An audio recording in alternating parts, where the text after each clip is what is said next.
This program features live coverage of an African safari and may include animal kills and carcasses. Viewer discretion is advised. Good afternoon, ladies and gentlemen, and welcome again to another afternoon sunset safari with us here in Djoom in the Sabi Sands. My name is Steve Falkenbridge. I'm joined on camera by Sebastian, and the drone team is in the other vehicle for a change. You're in Wendy, and please send through your questions and comments. Hashtag Safari Live or follow us on the YouTube stream. Let us know what you'd like to see, talk about. We are seeing if we can follow up on the little chief Hosanna, that amazing young leopard. Where he might have been this morning. We've just checked the last place Tristan left him and he's not there. So where do you think he might be? I've got a feeling he might have just turned back again and gone back to his favorite hole. What do you think? It is a very nice 29 degrees Celsius, 85 degrees Fahrenheit. It's blustery. It's a good weather for leopard to be catching something. It hasn't been cold today. Well, it hasn't been hot, should I say. So it's a good chance he's moved and has been moving. And we're going to go have one little look at Waterhole watering hole because he might be there. Obviously, we got to check the tracks along the way. That's the one thing that we have advantage over these animals with, is they can try and sneak and hide, but if we get our nose to the ground, well, we quite often can find them. How amazing was that safari this morning, with James doing his thing at Chuta Watering Hole, 2 crocodiles killing 2 impala in less than a week. Unbelievable. But I'm not the only one out this afternoon. Sydney is also on drive and he'd like to say good afternoon.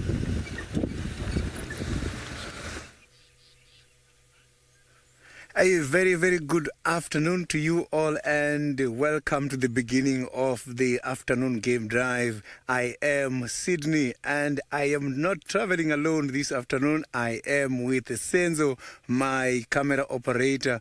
We are both going to be with you. You can follow us on Twitter, hashtag Safari Live. You can also follow us on YouTube chat stream. My plan this afternoon is quite very easy because the weather is nice and overcast, which is good for the animals. I will be looking for Thandi and Kalamba. I haven't seen them for quite a long time. What I saw this morning was a lovely sighting by Chitwa Dam. So I will be hanging around central part of the game reserve and see if I can find those 2 cats.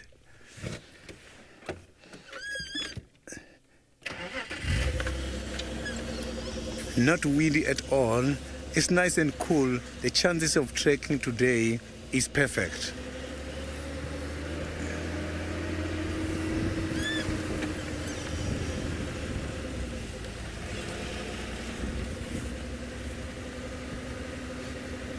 I haven't yet spotted any of the animals.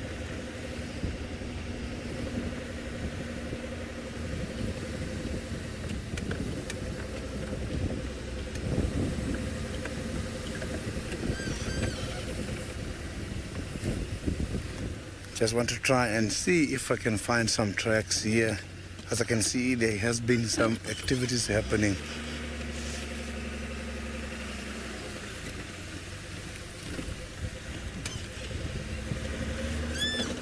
I am not alone in the reserve this afternoon. Steve is also doing some other trekking on the other side of the game reserve. Let's see.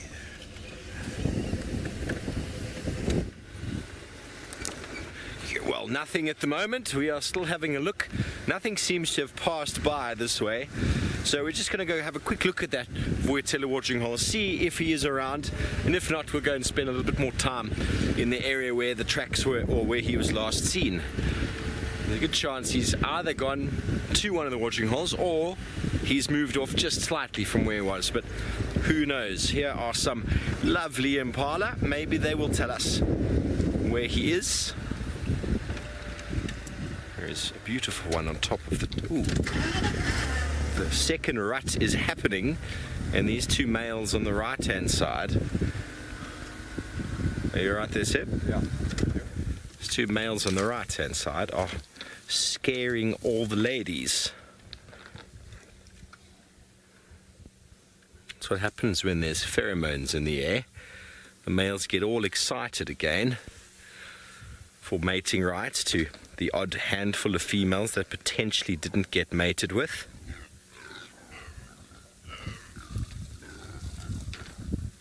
Here comes a third one into the fray from the side. You can hear that very funny noise that the impala make.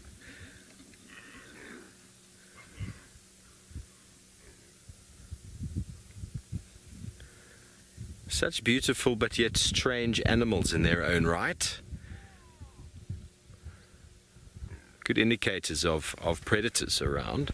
And we have actually got a couple other animals with them over there. Let's go up to them, shall we? There's a zebra, at least one zebra, and one wildebeest. Seems to be a bit of an accumulation here of animals sort of hanging together, trying to shelter out of this wind. The Djuma migration is in full swing at the moment. I'm just going to make some space here because those impala seemingly still want to have a little bit of a go at each other. There's a beautiful zebra. You can just see the size difference of a fully grown male impala. The zebras are far bigger. Enjoying the company of these others because the Nkuhumas were through 2 days ago, or the night before. It's very hard for me to remember exactly when, because we seem to be in a bit of a bubble with all these rehearsals in early mornings. But Nkuhuma's had a zebra kill not far from here, and no doubt it would be a part of the family of this zebra here, because I only see 2 zebras, so maybe it was part of their family. It's hard to say, but if it was, then the memory would still be quite real for them.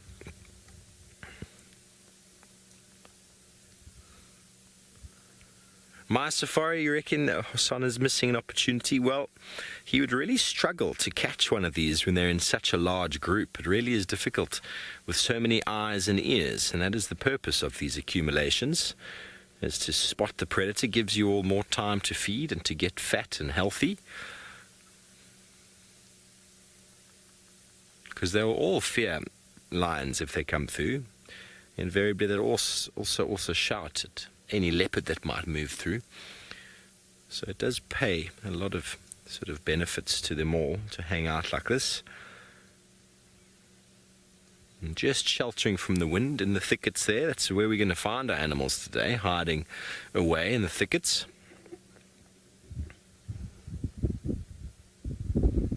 Kermie, Hosana had a meal. I'm trying to think. I haven't been with him for this last week. I think he had another daycare. I think that was on last week that we know of, that he had up the tree just behind Gallagher Lodge that Tingana came and stole from him. I'm trying to remember the date. But then we don't know what scrub hares and small birds he's had, and also we missed him for a few days. He didn't come out of the block here, but I'm sure he had something and we didn't find him on it. It's very hard to say, but they can go 2 weeks or so, 3 weeks without eating. Well, they don't choose to. This is a time of year of plenty for them. The accumulation of animals to the watering holes, as we've seen. Hosana spent a lot of time around Vuatela watering hole, and he's been catching dakas by the dozen, it seems. And yet there's still so many daka. I find it incredible. Their breeding must be really, really awesome, because they're just constantly around. Even from the drone, we get caught up with lots of daka. We spot a lot of them. Ideal habitat in and around the Djuma area for them, and hence why we have such a high density of leopards. Okay, well, we're going to move off from our little family unit of animals here, and in the meantime, let's go over to Sydney and see how his tracking's getting along.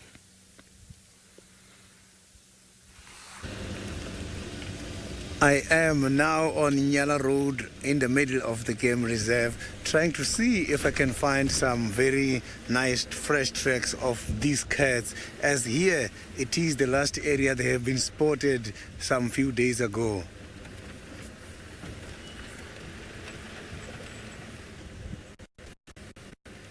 So Thandi is with Kalamba in this area, Kalamba, the little one. So when they're two like that, chances of them to come out is very high, because yesterday I haven't seen them and nobody saw them yesterday, which means they are somewhere. They must have to come out for a drink or maybe for some other hunting activities. Who knows?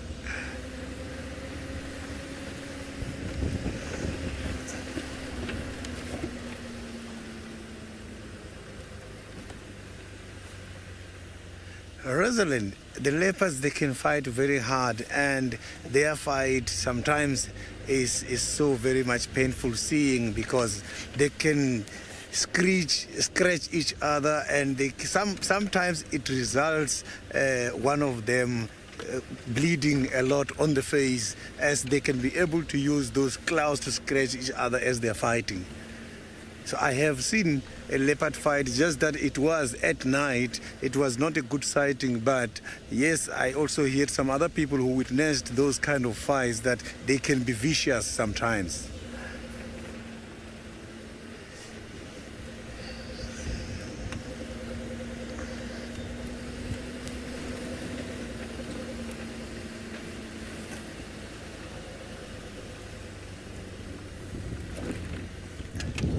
Haley, at the moment, the game reserve, it is very much dry, but this is the right season for the vegetation to look like this. It's normal, because now we are just at the end of our dry season. Anytime soon, we are going to get some first rains and everything will get back to normal.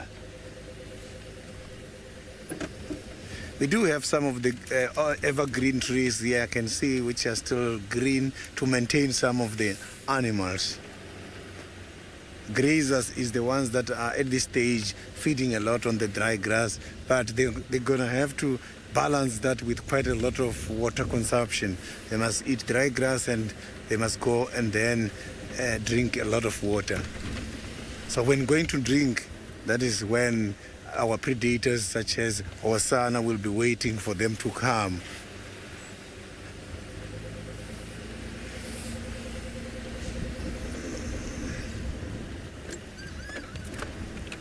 Oh, I've got a very beautiful bird.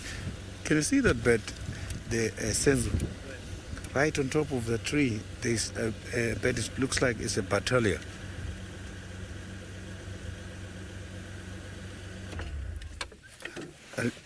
Look at that. That is quite a very beautiful bird. Yesterday, I have just seen a juvenile batalia next to one of the nests in the game reserve. And today, look at that one. I have got now the adults, nice and very big.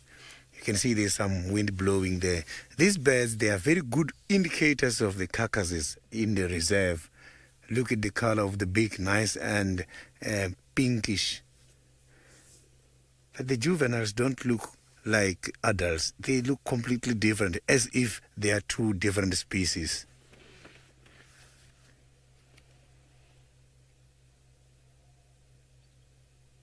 So they also like to scavenge the batalias. It is here in Djuma Game Reserve where I have seen my first batalia.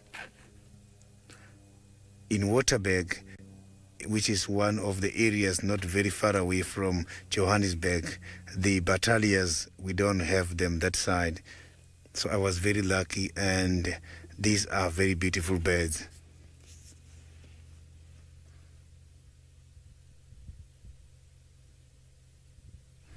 So I'm just going to carry on now and see if we can find some of the tracks. So I will just now carry on and see if we can pick up any of the tracks, as I still have got a huge responsibility of finding Tingana and Kalamba.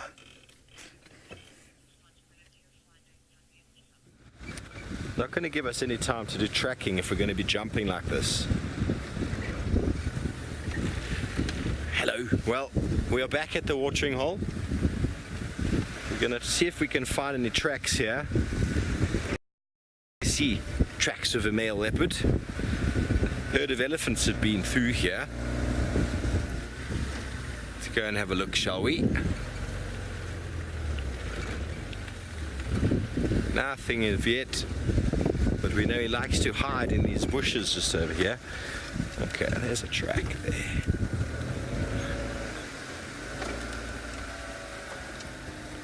There's one track. It could have been from yesterday though. Very hard to tell. There's lots of animals on top of it. These bushes here he likes a lot. It's been quite incredible that he's been around this watering hole for as long as he has. I find that quite incredible. The power of water. Indeed.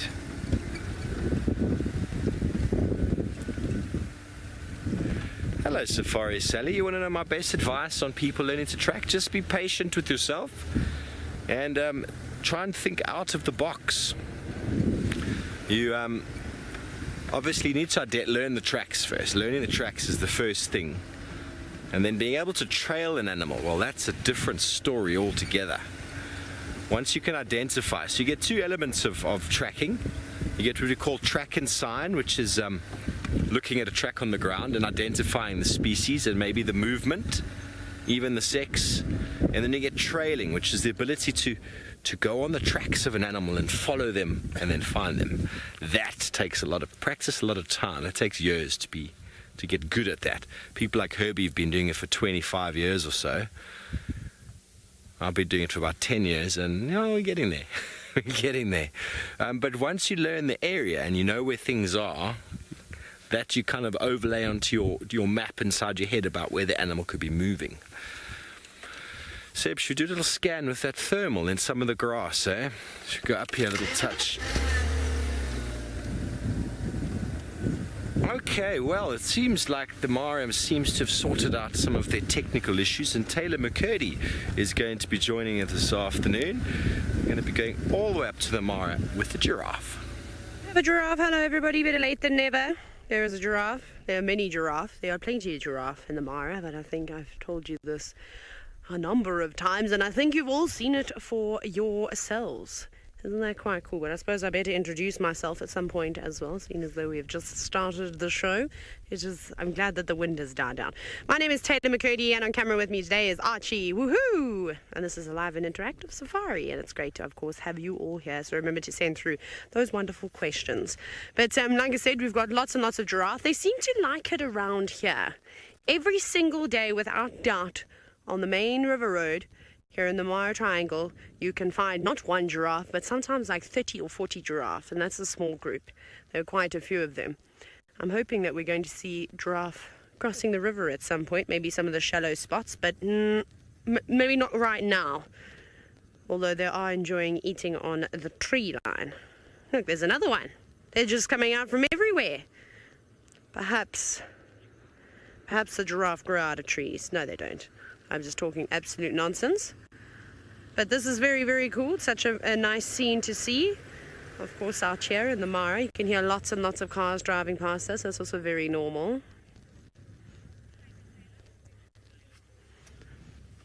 Oh, giraffe girl, I suppose you do like giraffe, hey, with a name like that. You said, thank you for making my heart smile. It's a pleasure. I don't know how are you supposed to do it? I don't know, how do those people do that? And they take the perfect photo that's silhouetted. My fingers always get in the way. Anyways, very, very awesome. I'm not sure what we're going to do. What I do want to tell you is that, yes, Louise, I'm a specialist at being awkward. We should all know this by now, but I don't care. I just embrace it. What my original plan was to sit and wait very patiently at Main North Crossing, because there was a leopard that had killed a wildebeest at some point. We're not really sure when. And we were really hoping to, of course, have a look at that leopard. But unfortunately, sorry guys, I'm live. Everyone's, of course, wants to sit right next to us and then idle their engine. It's my favorite thing in the entire world. Sorry, I was just waving and then reminding them that we do a live safari show as well, and that I can't stop and talk to everybody all the time. It's one of the hardest things to do. Anyways, so there was a leopard that was eating wildebeest at Main Crossing. And Archie, for how long? Like 45 minutes. Waiting patiently, hoping that this wildebeest was not going to come alive because it would be scary, but that the leopard would come back, and then I could hear like a little testicular or a warbler or something, a small bird alarming. So I know that that leopard is still in there. I also wouldn't imagine it would just abandon a beautiful kill like that it could feast on for quite some time. But then some cars they're blocked, so we couldn't actually see anything, so we had to leave, unfortunately. But maybe next time. Maybe at some point we'll get you a leopard. There are lots around at the moment. So you better keep watching every single day, every morning, every afternoon, because you don't know when they're going to show up. Anyways, we're going to go a bit further down the road. Maybe we're going to see that serval again. Let's go to Sydney, who has got an animal that has a nose shaped like this.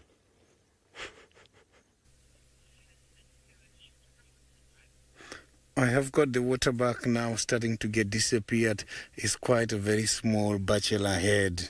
So the bachelor heads are those kind of heads consisted of the males, both young and adults. Look at that. A nice and a very good looking round ring at the back, which is just a sign for the follow me sign in case of a danger. Also, when they are just feeding very relaxed, they see each other from that long distance. Look, these animals can be so very much camouflaged. You can see now when he's walking in between the trees, even that white line, you don't see it at all. So I'm just going to pull forward and see if we can have a good sighting. But I can see now they are trying to move deep into the thick bushes. I am sure they are not very far away from the waterholes, because that is their special preference. They simply got disappeared. I cannot see them anymore.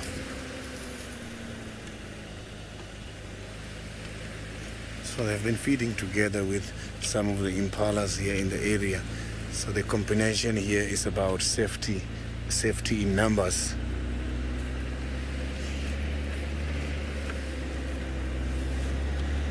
You can pick up a very distinctive smell here.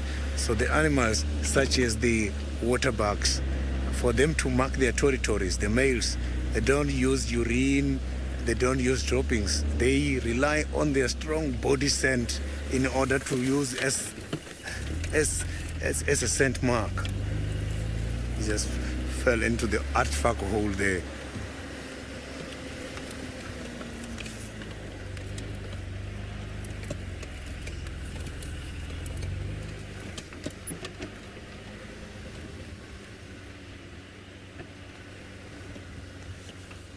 Debbie, the animals such as the waterbucks, if you can check throughout the year, their bodies, they are full of hairs. They are very much hairy with the fluffy hairs from the neck. It's one of those animals which are very much difficult to tell if indeed they are in a very good condition or not.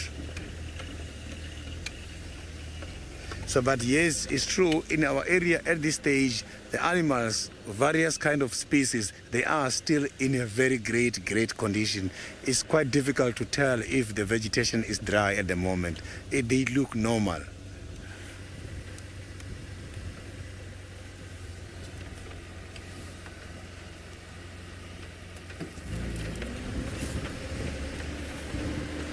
So now I'm just going to go and look much further in the area. But Steve, my other colleague, maybe, I don't know if he got something interesting for you already. Let's see.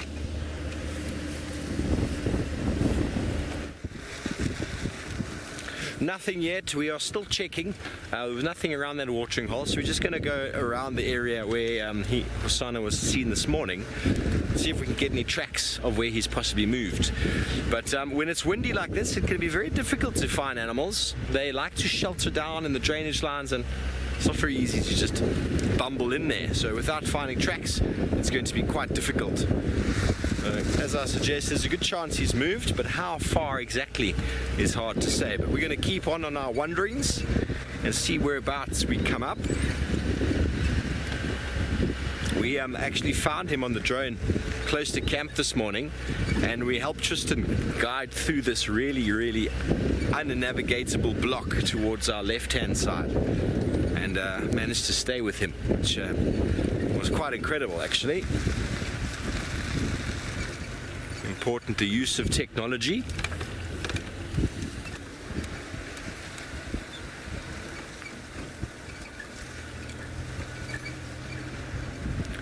Hello, PD. I believe you're a new viewer. Welcome to the show. That's a very good question. You want to know why the animals don't attack us? Well, first of all, a lot of the animals are afraid of us, so they generally move away. There's sort of a zone that you can get towards them and they move away. That's their comfort zone, and if you get too close, they move away. But if you corner them, cornering an animal is never a good idea. These animals are wild, and if we had to corner one, however it might be, that animal would obviously decide to attack you rather than, well, to escape. So it's all about space. It's all about not sort of squashing animals into a tight corner and respecting them and understanding their behavior. So we do understand the behavior of animals. It takes quite a bit of time to get into that sort of state of mind, and a lot of training required as well. We don't just send people out driving in the African wilderness without any sort of qualification, especially if you have guests.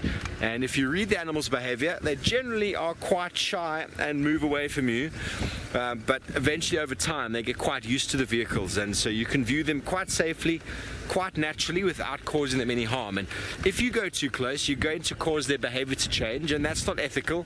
It's all about ethics out here, and if you understand the behavior changes, you can preempt, you can make decisions. So example, if I saw an animal and its behavior started to change, I just switch off the car, take away all the influence that might be causing it any stress, if need be even move back. But eventually over a period of time the habituation process sets in and the animals realize, well, these things in the box that are moving towards us aren't causing us any harm. They're not stealing our food, they're not chasing us, they're not hurting us in any way, they're not competing with us. They eventually just ignore us. And sometimes you'll see how close elephants come to the car, leopards, they come really close. They don't really see us as a threat anymore. So I hope that answers the question. But a lot of the animals also, they've become accustomed to seeing the car. But if I get out on foot, they see the two-legged upright standing human, and you will not get as close to them as you do in a vehicle, that's for sure, because they've evolved on the African continent with this hominid, this two-legged hunter that has hunted them for a very, very long time. And some of the vehicle, they don't associate that with us. But we're going to bring it all the way back up to the Masai Mara. Taylor McCurdy has found you some spectacular birds.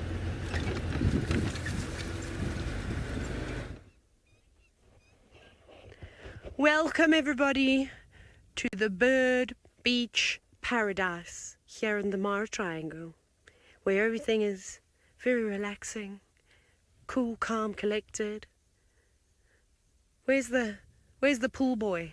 I don't know what type of cocktails birds drink, but you know, I'm sure they'd like something. Maybe they would like a catfish smoothie. No, I don't know. I do like this spot, however, because every time I come here, there's lots of birds, and they're doing nothing. Except, I lie. They're grooming themselves at the moment. So maybe this is, I shouldn't call it the bird beach bar. Perhaps it should be the salon. You know, where you realign those feathers. You know, come and get yourself nice and clean. And you know, it was quite interesting. In and amongst all the birds here, those yellow-billed storks we're looking at, there's one. Is that same one? Or was it the next one? Oh, there it is. Look at this one. Now, I don't know if it's just dirty. The closer I look at it, the more dirty it actually looks. Initially, I was like, maybe it's a juvenile, because even its legs were a different color. But as Archie is zoomed in now, look at that. Filthy. Goodness. You need to go into the washing machine, bird, to get those feathers nice and white again. You're not going to impress anybody. Look at that one. That's what a yellow-billed stork is supposed to look like. Beautiful, with a bright red facial skin, the bright red legs, and then of course a lovely long yellow beak. Roxy, you said you love the birds here in the Mara. Yes, I do too. We'll see what we can. We'll probably try and do a bit of birding. I'm sure we'll see some superb starlings. Who would like to see some superb starlings? They're very pretty. I won't show you a picture in the book because I'll wait for them to find some along this road. They normally are. And then of course my favorite of the herons, the black-headed heron. Thank you for looking. They're so meticulous with the way that they check every single feather that they can with their beaks. And they've got interesting beak shapes. Look at that one in comparison. If we compare the beaks between, I suppose, the yellow-billed stork and the black-headed heron there, they're very much different, don't you think? I mean, the heron's beak is almost like the tip of a spear. Wouldn't you agree? How it's quite sort of broad in the middle, very sharp. And of course they will stab fish with that. And I suppose the yellow-billed storks will do something quite similar, but they have an interesting fishing technique where they walk around with their heads in the water. This is one of their techniques. Of course, all these birds have got various techniques, and they leave their beak a little bit ajar, and they move around and try and snap fish up like that. Paula, now you've said that the stork's beaks are almost as long as their legs. Perhaps I get what you're saying. Some of them look like they were just resting slightly. They do have very, very long beaks. They don't have as long necks as herons, so I suppose that beak length makes up for it and helps for them to feed easier. And you can see that one at the back almost looks like it's got a little bit of pink tinge coming through on its wings. Breeding season must be around. The males normally go a slighter tinge of pink when they get excited for the birds. Have you ever seen yellow-billed stork chicken wings before? There we go.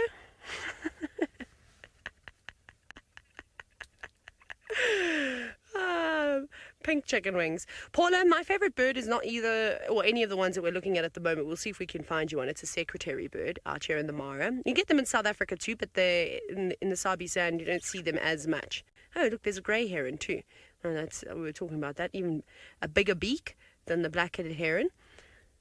Do you know what I saw today? But I can't tell you which one I saw. I'm pretty sure I saw a fluff-tail. I need to actually have a look at my bird book and see what types of fluff-tails we get here. But they're very special birds. They like to live in marshy areas, sort of like where there's quite a bit of grass around as well. So yeah, so we'll have to see. That was a new bird for me.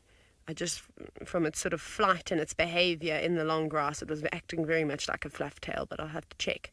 And they're just resting up. They're not nesting or anything. They really are just bathing in the sun. Hello. Our dear friends, the blacksmith lapwings. Oh, how I've missed you so much. We don't hear them much here. The other birds are a lot louder and seem to steal the show, I suppose. Meow. Ferrari safari. I don't know where they're going. The cloud of dust that they've left behind them is absolutely spectacular. Maybe that's why that yellow-billed stork was so dirty. Perhaps. Anyways, Sydney is trying his absolute best this afternoon to try and find you some leopards. Hopefully, he will.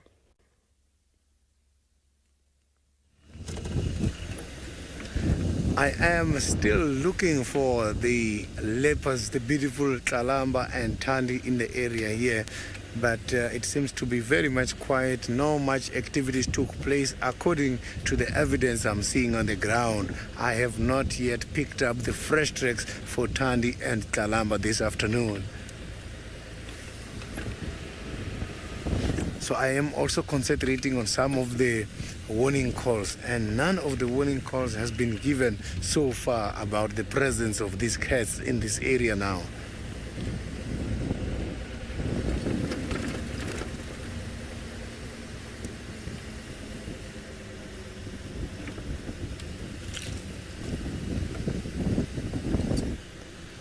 Jennifer, there is quite a lot of disturbances when it comes to the tracks. One, the wind can easily blow the tracks. But what makes me to confirm that this is a fresh track is the following.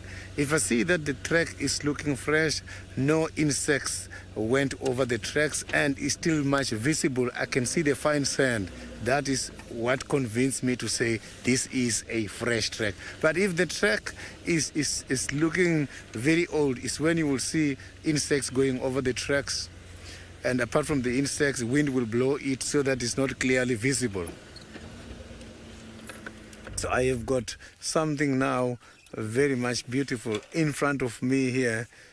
The Bachel zebra is right standing here waiting for us to see.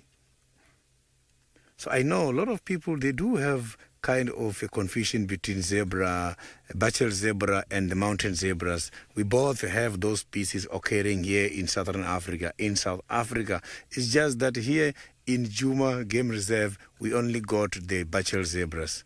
So the Bachel zebras, the difference between them and the Cape Mountain zebras is that they have got less black stripes around their bodies, and the mountain zebras, they have got a lot of black stripes around their bodies.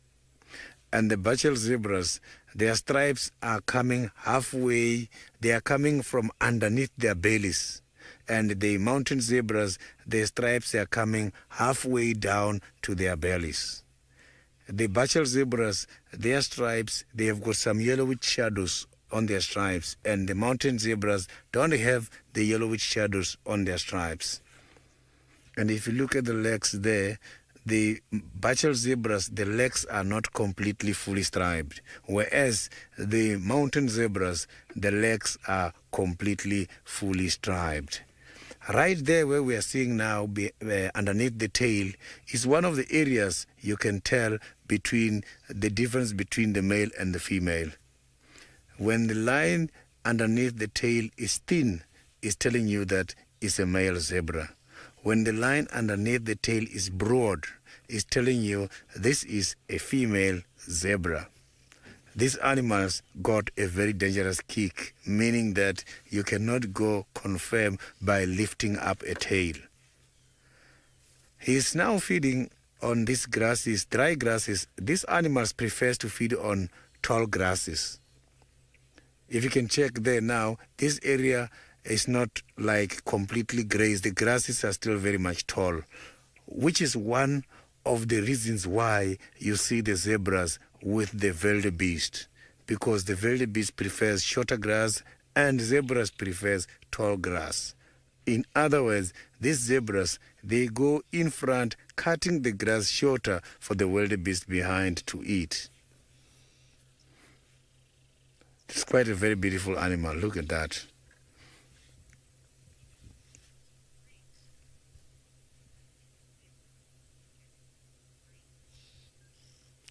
The zebra skin, if you can check there, it does have two colors, which is black and white.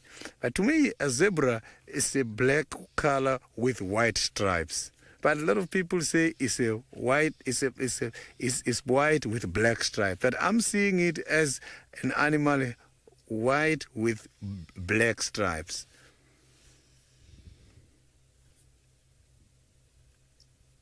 Look at that.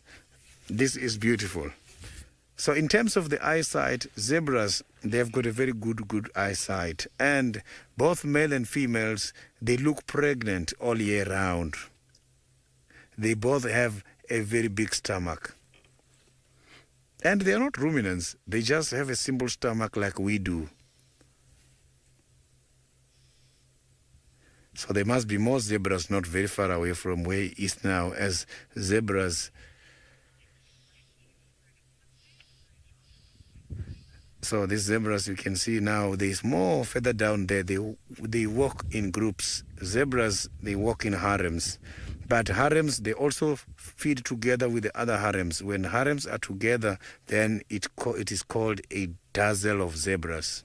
Different harems together forms a dazzle.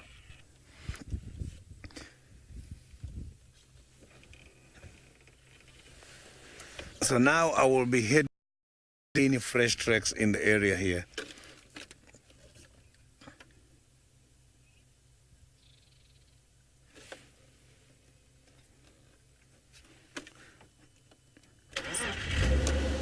So I'm just going to head on now and see and carry on with my trekking.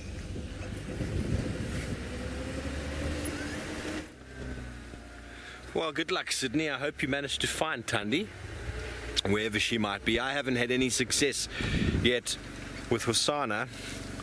There are some tracks, but no, they're not that fresh. But it's hard to say when it's windy like this. The wind also can damage the tracks, cutting the edges off, moving dust across, takes away the freshness. It can be quite deceptive.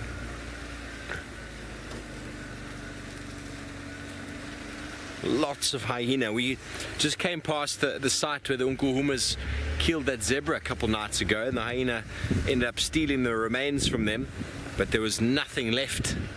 I'm just going to go and have a quick look, see if we could identify if it was a male or female, but couldn't find anything.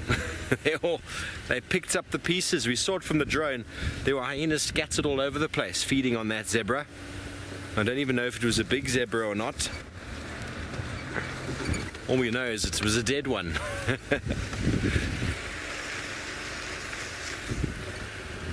Hello, Michael. No luck with the No luck with the hyena den. It seems to be off the property, wherever it is, but no one can tell us exactly where. But we will let you know, I promise, as soon as we find one, you will all know immediately.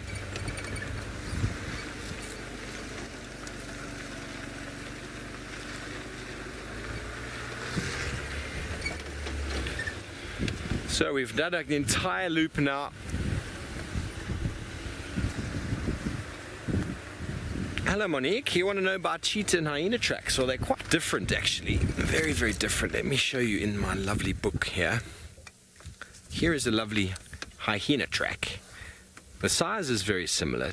Hyena tracks are very similar, but you see the back, these two lobes here. There's two lobes.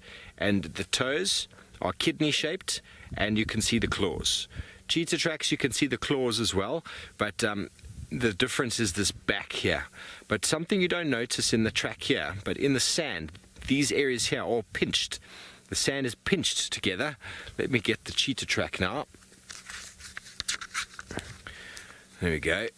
And there is the cheetah track. Very similar in length, but the back pad is parallel to the front of the toes, and it's got 3 lobes at the back.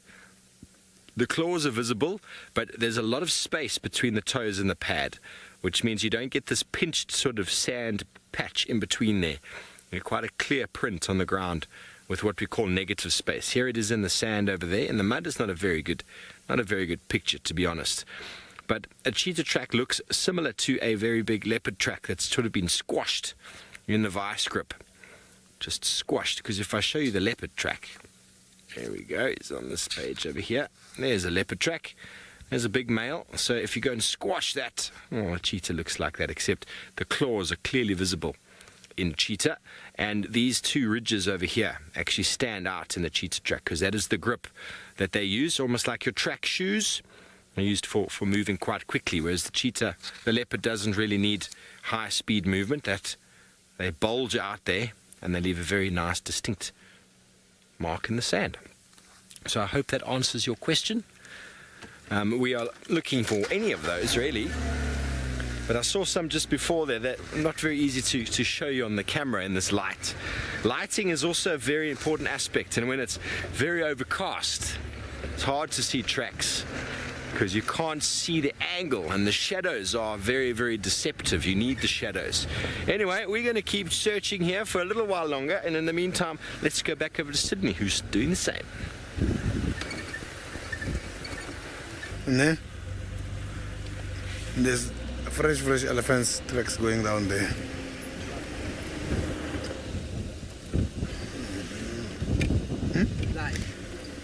I am now still on towards the western side of the game drive, just to try and see. I've got some tracks here, but it's not for the cats. This one I've got here, still not winning with the cats at the moment.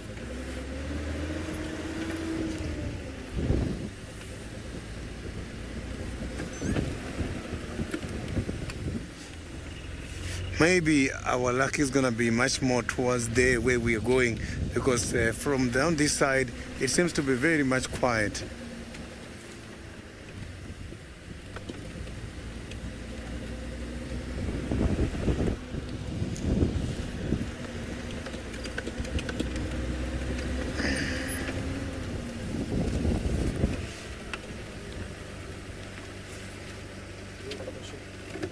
Oh. I don't have. I'm battling to hear the FC. I'm not getting anything from the FC at the moment. Let me just check it here. I am battling to get hold of the question from the FC. I don't know, maybe there's something wrong with my communication this side.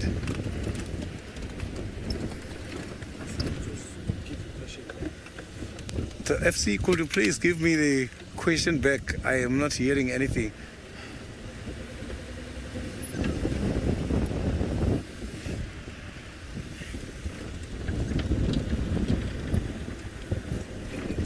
I am not getting the questions. So now, while I'm still fine-tuning my communication, let's go to Steve.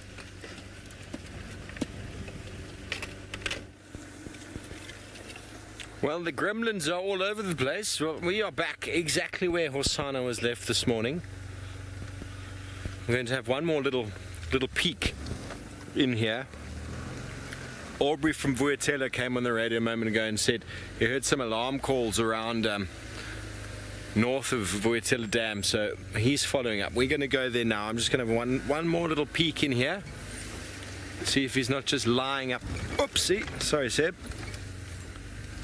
We're not just lying down here in the drainage that we can't see. Very camouflaged, these animals, ladies and gentlemen.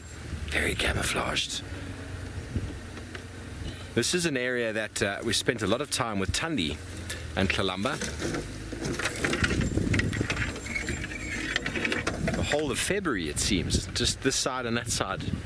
It's really, really cool to have spent that time with her when the little fur ball was just a little fur ball. There's nothing much more. Just big feet, cuddly little face.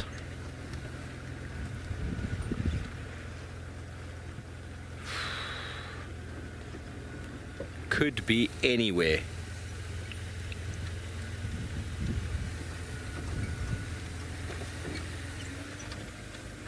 Okay, well, I don't see anything here. We're going to go around to Vuatela again and see if we can assist Aubrey with those alarm calls.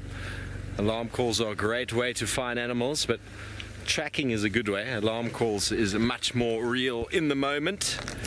But there were no tracks coming out. I didn't find any tracks, so very hard to say. He might still be here, and those might be alarm calling at some other leopard that we haven't been paying attention to this morning. Maybe Tingana coming back in. There's also an area Tundi likes to spend a bit of time.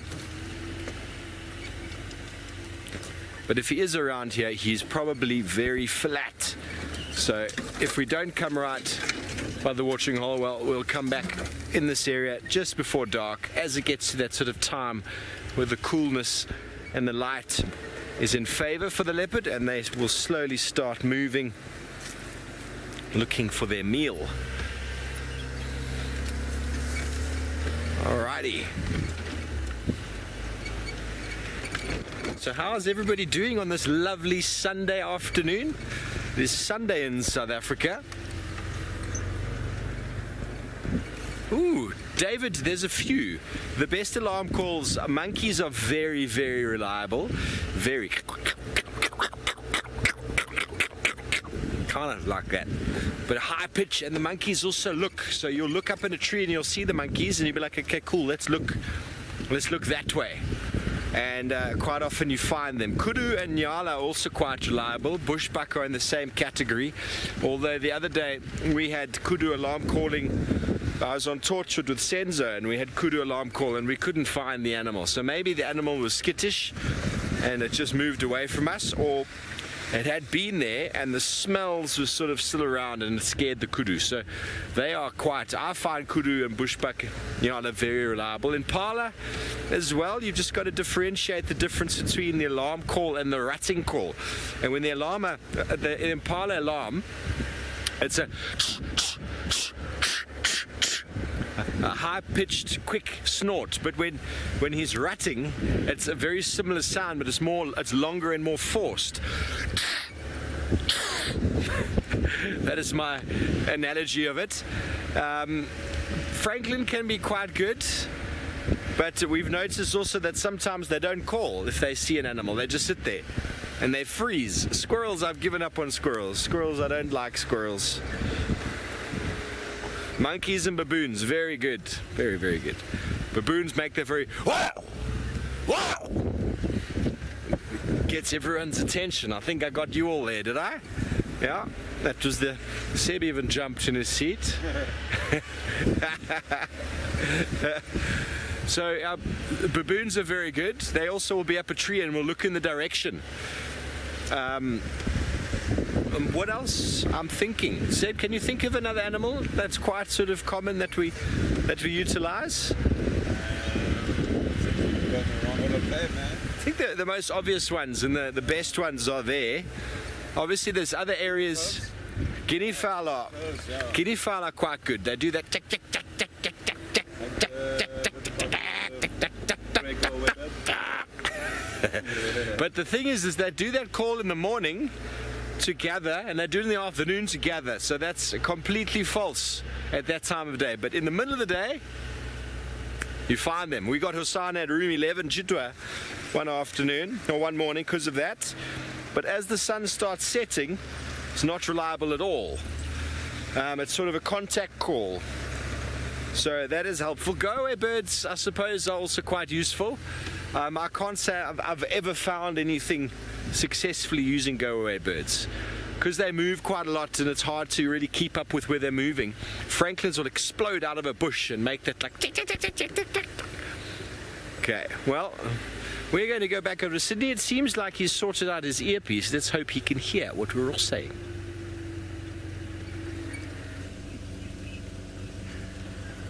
My apologies for the communications earlier. I was experiencing a little bit of a problem here with my communication system, but now I think I am sorted, and I am now carrying on looking for some of the big cats in the game reserve.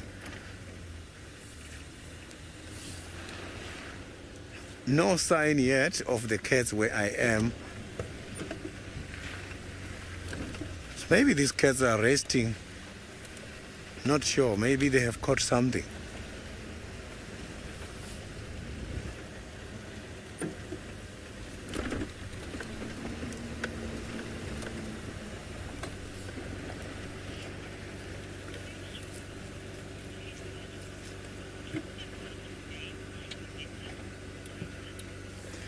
David, the vendor name for a leopard is Ngwe. Ngwe. Ngwe is a leopard.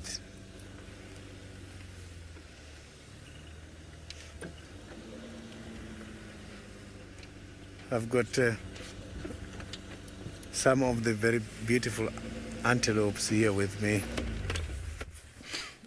I am so very lucky today to find both male and females together.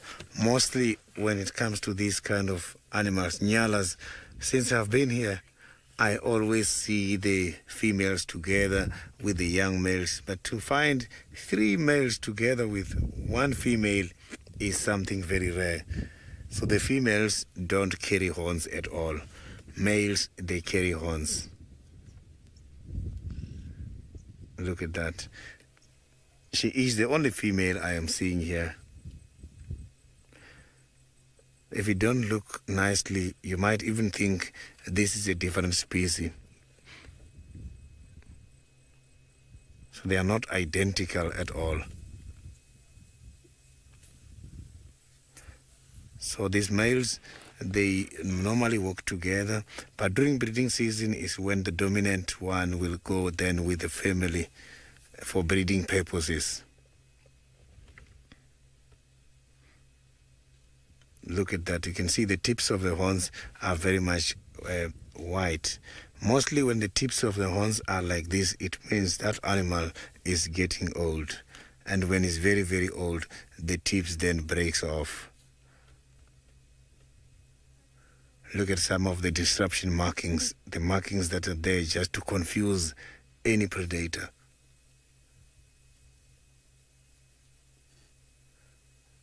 Very much hairy. They've got a mane, it's like a mane.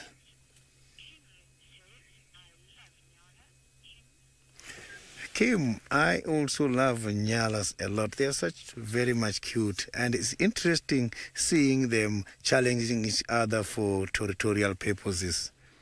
The fight amongst the nyalas is one of the best fights amongst all the antelopes, because it's associated with body language, and that is how they provoke each other. I love nyala fightings. So I'm going to carry on now and see if we can find something.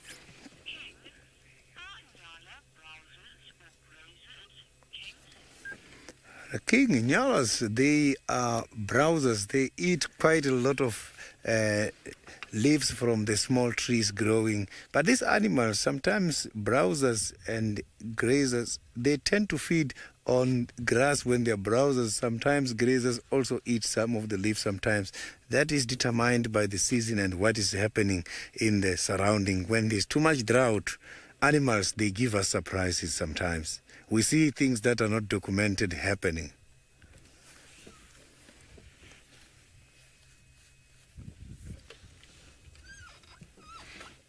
So now I am going to carry on and see if we can find something interesting. So now we are going to Mara and see some of the beautiful elephants of Africa.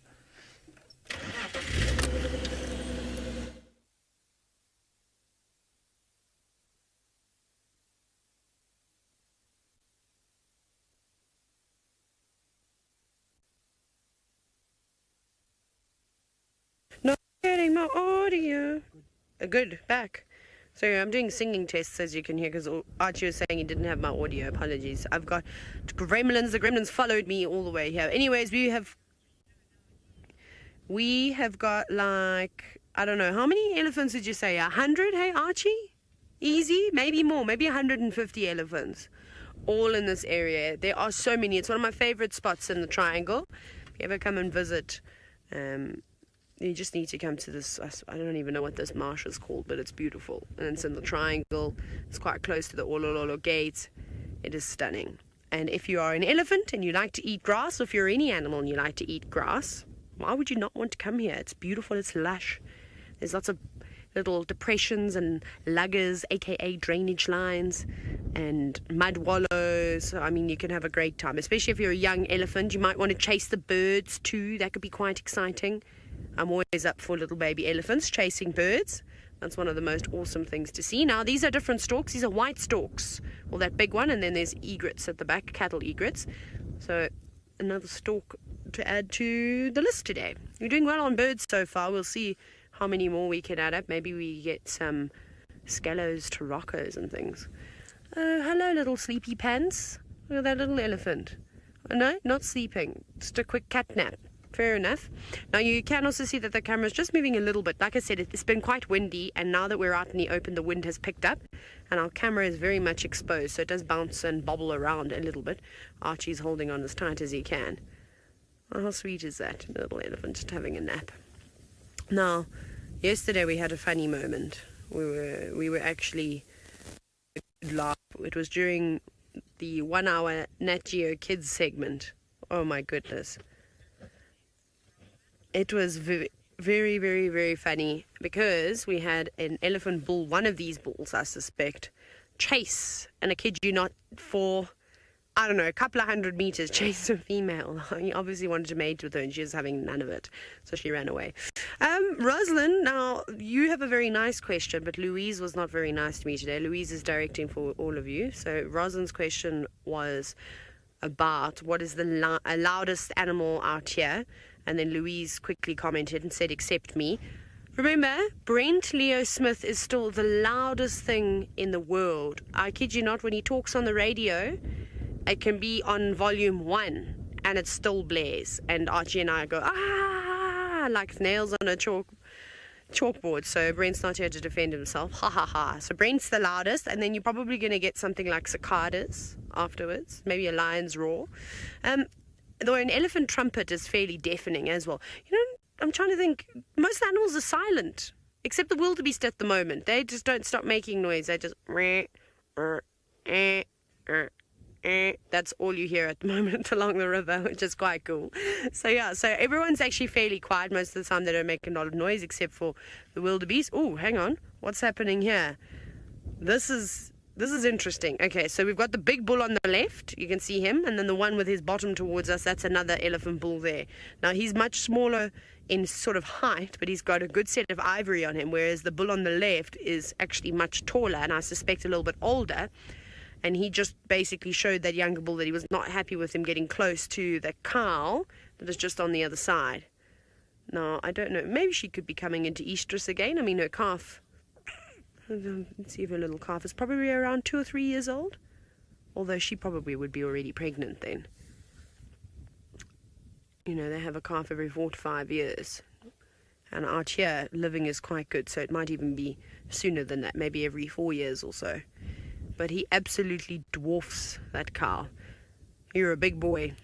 And you can see he's also secreting slightly from his temporal glands. I think he might just be coming out of must. And for those of you that have no idea what must is, I shouldn't just be throwing these words around. It's basically the excited state that the males get into when they want to mate with the females. And that's one of the indicators, as well as a number of different things. And the reason why I think that is because he's got some wet patches between his legs, but they're drying up. So and that's the other indication, is that they dribble urine. I'm so sorry, Louise. Please, can I have that again? Who asked that wonderful question about the elephants? Now I wait for the delay. Margarita, you wanted to know if these elephants are, if it's just one family group or do they belong to different family groups? I would say, I reckon, let me stand up. Apologies, I'm going to shake the car because I was sitting down. I'm going to stand up. I'm going to climb out of the vehicle. So, right. Hello. Fix my hat. I'm going to point now. So obviously we're in the marsh, great feeding area. There's lots of different animals that are feeding in this grass. Everybody is quite happy as there's lots of water around, there's a lot of food. They don't need to fight over it. So should we start down there? Should we go from right to left? That down over there, Margarita, in the corner, those group of elephants, that looks like they could probably be one family group. Must remember with elephants, they don't always feed on top of one another. They can also spread out a couple of 100 meters and graze quite happily. But just the way that they're sort of semi-gathered. And then maybe we've got another smaller group at the back there, or perhaps they are some bulls and things like that, some loners. It's very difficult, they're very far away. And then I definitely think we've got a group here in the middle. This group, I think, would belong to one family herd. I'm going to go ahead and say we maybe have 4 or 5 different family groups of elephants that we're looking at the moment. I'm also including the ones you can't see on the other side. So I think, and they're quite, like I said, they're quite happy to move together. They're all going to slowly move back down and into the forest where they'll spend the night. You can see it's windy. My hair, it's uncontrollable here in the Mara. Just clip it. I've just got clips everywhere, and then this just somehow finds ways to blow out from underneath my hat. I was really hoping we were going to get some action with these bulls though, but it doesn't seem like it. But a very peaceful scene nonetheless. It's always really nice to watch the elephants. But we'll probably move on because I'm itching to try and find you all some lions. And I need to check the forest line in order to try and find you some leons. Maybe the Triangle Boys are around, or perhaps the Mara River Pride will be about. So that's what we're going to do now. And yeah, but you were wondering, well, I don't know because I need to go and find them. So that's going to be the plan now, is that we're going to go and find the lions because that's what I'd like to do. And I don't have much time to search, unfortunately, as we do not have a ranger with us to accompany us in the darkness because my vehicle does not allow for it. Right, let's go across to Sydney, who is still trying to locate those creatures with spots.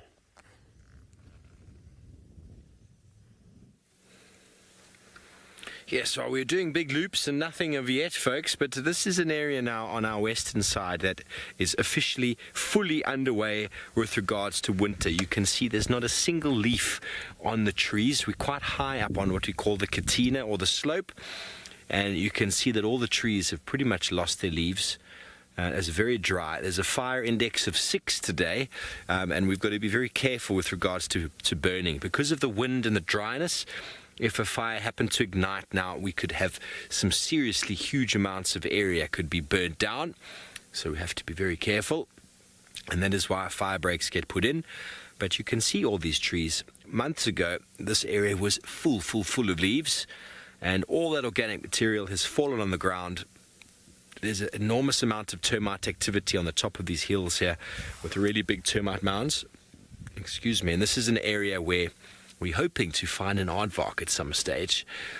We saw one from the drone a few nights back, further north from where we are now. And this is an area that Hukumuri likes to hang out because the diggings have provided nice sort of holes for warthogs in the ground. So we're just having one little look over here, see anything we can see, but amazing how it's changed from the summer months. And that is why these trees that you find up on the slope, the red bush willows, are such hard wood, because they grow in the summer, and then in the winter time they don't grow, they just sort of go dormant because there's no photosynthesis happening. They can't get access to the water, so they just drop their leaves off. And from an ecological point of view, very, very important, because all of that is being recycled back into the soil. If you do find any plants up here with leaves on, well, that means they've got access to the water and they're doing very well. Hello, Paula. Well, the rain varies. We can have a look at this little herd of impala that is enjoying the dryness up here. Have you guys seen hukumuri anywhere, or hosana? Any leopards? The rainfall can vary, but it's anywhere from 250 to maybe 400 millimeters of rain a year.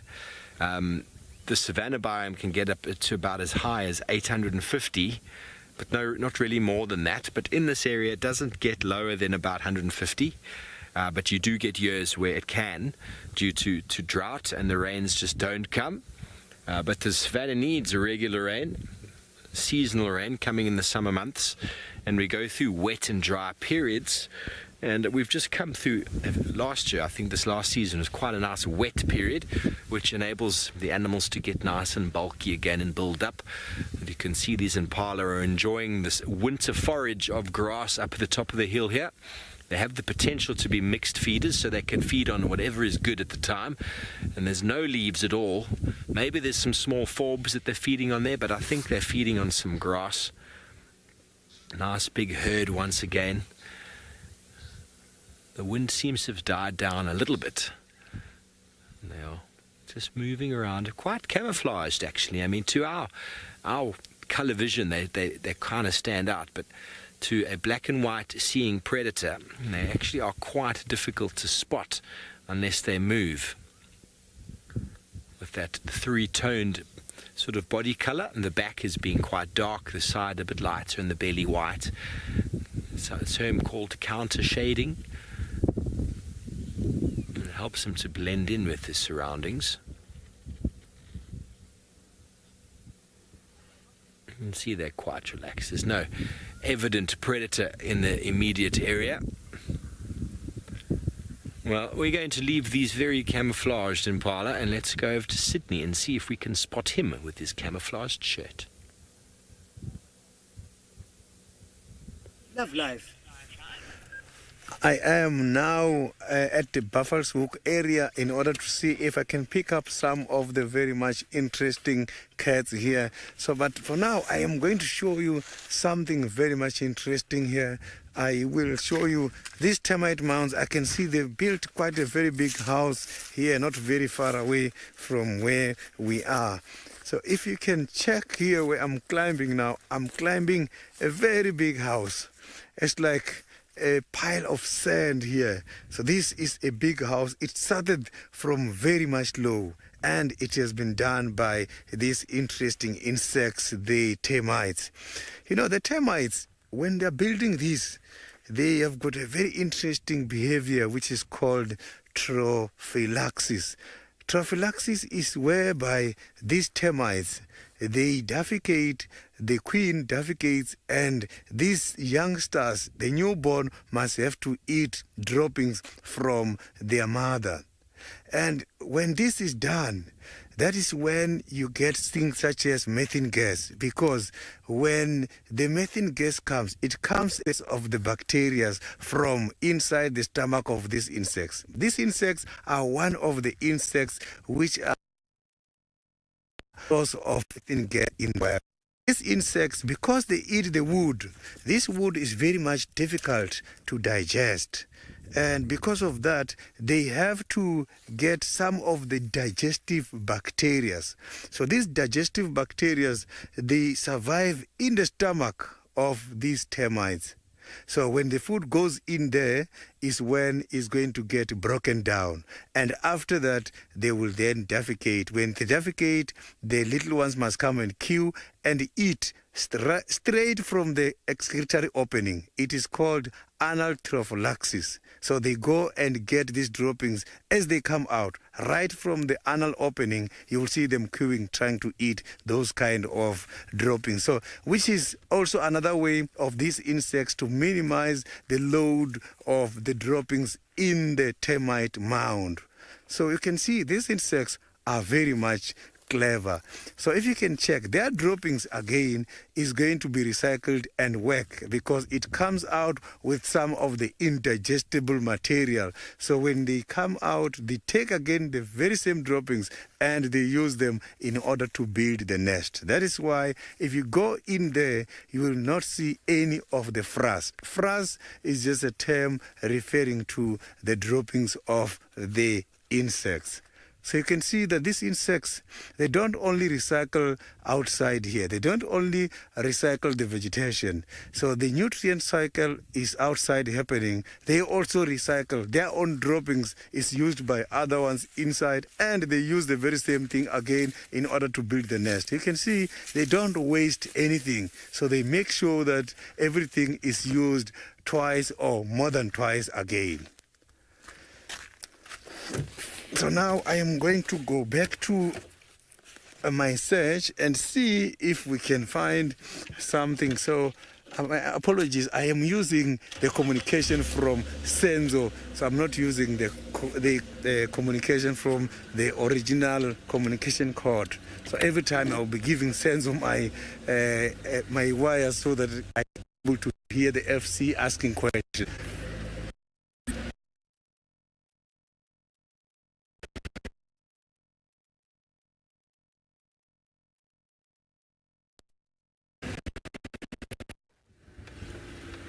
Well, don't know what's happened there with Sydney's signal. He must be going through one of those little tricky signal bits. But don't worry, we're right up on top. So I think we've got pretty decent signal here.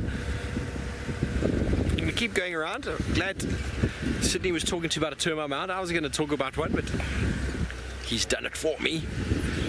The aardvark could potentially, this is an area that I'm pretty sure we're going to find one of these days. Lots and lots of diggings happening around on the top here. And we got one, as I said, from the drone. It looked quite funny because it's quite a unit of an animal. They're running around constantly. Nikita, I've never seen an aardvark in the Sabi Sands. I think I've seen six aardvarks in my life. Namibia is a great place to go and have a look. I got 2 in the Kruger Park. Well, here's a lonesome fellow. Oh, he's on his own. That's not a good idea, being on your own out here. You get very jumpy. No one to watch your back. Prime candidate for a predator to pick off a lonesome animal. See how he's got to put his head up and then listen. And then he's got to put his head down. But then if something makes a noise, he's got to put his head up again. So it's that time spent feeding and with your head up that is important to notice. And that's what the importance of being in a herd is you can spend a lot more time having a little sleep. It's the same as what goes on with us. If we go camping out here, we go walking in the wilderness and we spend the night sleeping around a fire. If there's only one of you, you're going to have a very hard time because someone's got to keep the fire going and someone's got to make sure that hyena don't come and snatch a piece of someone's face.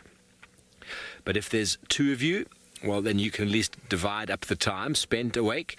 3 of you, you could divide it once more. But if there's 8 of you, well, then you can each do an hour in the night and the rest of you can sleep. So it's a very good way to think about it.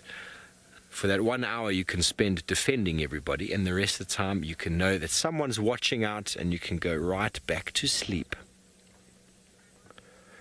Okay, well, it seems like Sydney has found some signal and something rather large as well.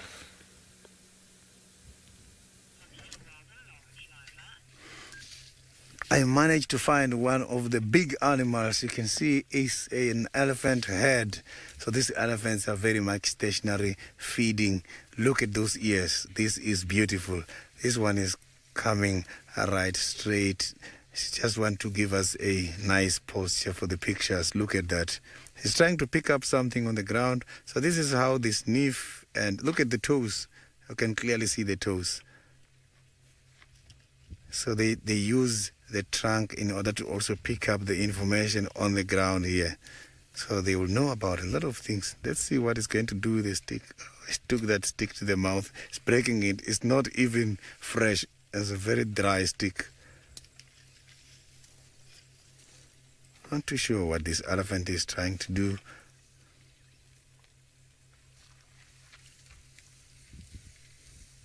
Look at that. So they use these legs in order to dig for the water during the dry season.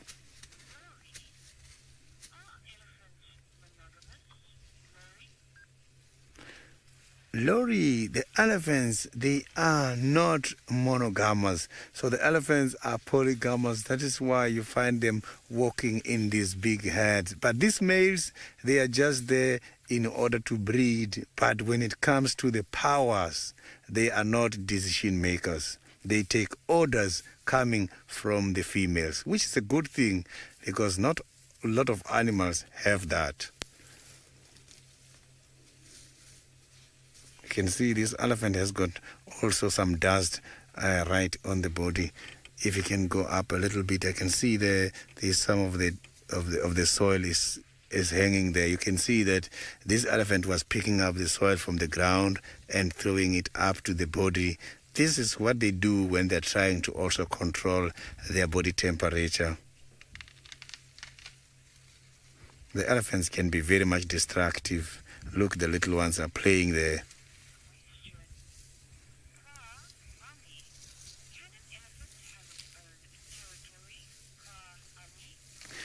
The elephants, unfortunately, they are not part of the territorial animals. Elephants are part of what is called a home range. A territory takes place within a home range. Home range, it means these animals can just go anywhere and everywhere for survival, for feeding purposes. Territory has got something to do with mating and breeding. It's an area demarcated within a home range for breeding purposes. And the territory has to be defended. Home range is not defended. And the home range can overlap. Territories cannot overlap. Once the territory overlaps, then a fight must take place.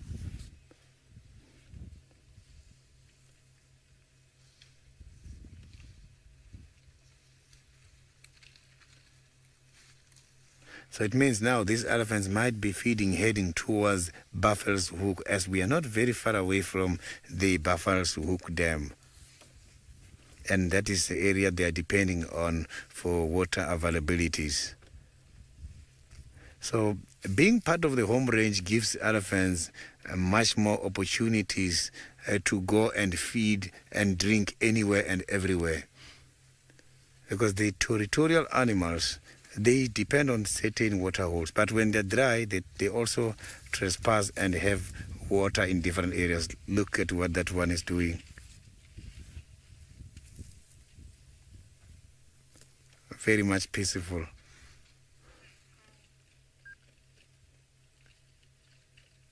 Look at that.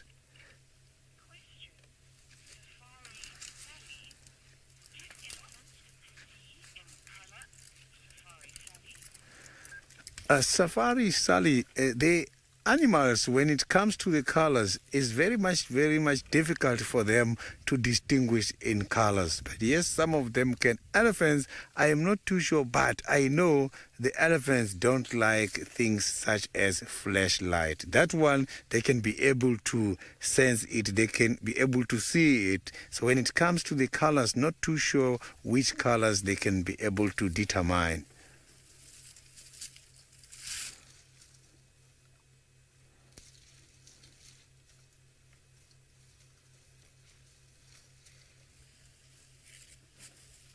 You can see that this elephant we are watching now has not been going through stress for quite a long time. Elephants, when they are under stress, you can easily read that from the side of their of their head. So if there's any kind of gland coming down, it's telling you that it was a sign of stress. But looking at this one, I can see there that there is nothing fresh which is leaking down between the eye and the ear. So it means it has been in a very good condition for quite a long time now. Those that has been under stress, that is where you must check.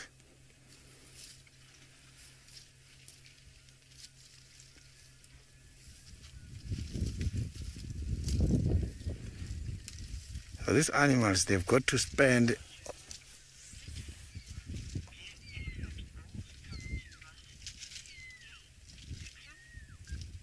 I didn't copy nicely the name of the viewer who asked a question about elephants going to mast. The elephants, the ones that go on mast, Jackson, the elephants that go on mast is only the males.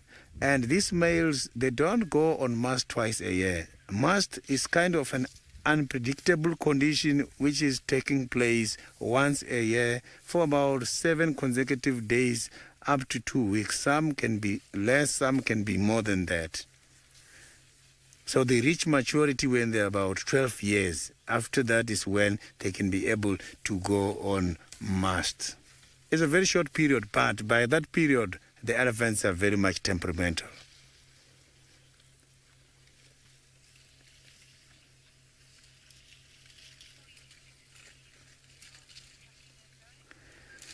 So let's see, now that I found the elephants, still not yet the cats, Steve is also doing some trekking where he is. Let's see, maybe Steve has got some of the tracks already.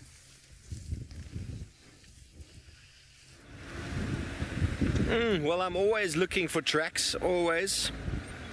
What is this here? That is tracks of a male leopard heading directly from that direction. It's not very clear to see in the sand.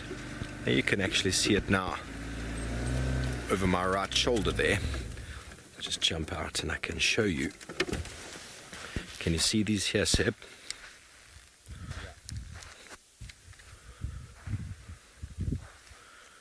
Okay, so which one are you looking at? This one? This one? Are you looking back? More towards me, come towards me. More, that one there. Yeah. Okay, so here's the toes, the 4 toes in the front. 1, 2, 3 pads. Now the size. Now we're talking about what advice do you have for track. Someone was asking me. Always measure it. It's going to take time before you can see the track. Here is the, let me just get a little stick. Here's the track, here's the back, and here's the front. So by doing that you can measure it quite nicely, and that's just about 10 centimeters. It's easy to confuse a lion and a leopard track if you don't look at the size, but the size of a lion track is far bigger than a leopard track. And if I show you here again, here is the back pad. You can see how wide it is, but if I draw a line there, the outside toe, look how wide it is. In a female leopard, it's quite narrow there. That outside toe doesn't extend as much. Males have just got really, really big feet. And he has walked pretty slowly because this is actually registering, which means that the one foot is in the other foot. He stepped on the footprints. And let's see if we can follow this a bit. It's been quite windy. It's kind of headed straight down the road here towards the power lines, which then often goes out west. Let's have a look. I haven't been on this road in the last few days, but they've come straight from power lines, straight from Vuyatela, straight from sort of quarantine area where we've been all morning. Now, I'm not ever going to assume I know which leopard it is. It's a male leopard. That's all I can tell you. It's heading in this direction. No one's driven over it.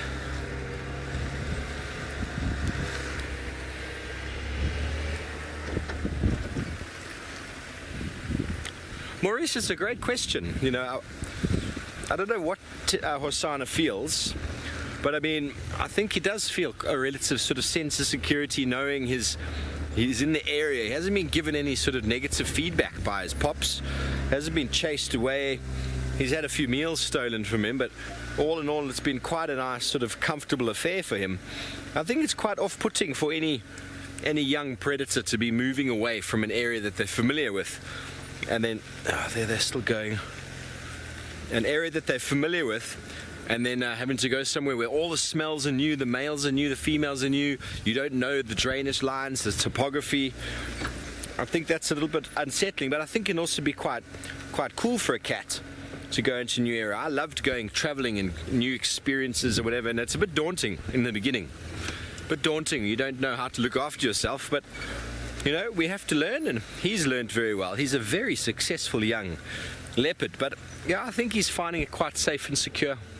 I don't know what's going through his mind though, but he seems to be enjoying himself here, although his dad is stealing a bit of his food. But I mean, if he was somewhere else, the male who stole his food would probably do more than just steal his food. He'd probably give him a bit of a hiding. Okay, well, I've lost those tracks now, but they were heading directly west here. There's a nice raptor. Look at that. Beautiful. Lizard buzzard. Just land in the top of the tree there. And you can see that very characteristic black stripe on the throat. On the barred chest. Beautiful bird, very black eye. That sort of pinkish sort of sear, but very easy to identify by seeing that black stripe on the throat.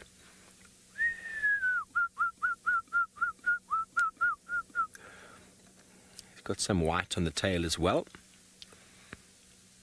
It's a medium-sized, one of the medium-sized small raptors that we get here. And as the name lizard buzzard implies, they do feed on lizards, but they'll feed on small birds, on rodents, snakes. He just took off from a patch over there. I saw him flying directly towards us. He's going to have a bit of a poo. There we go. Turn around. There you can see that stripe now. Very easy and very characteristic.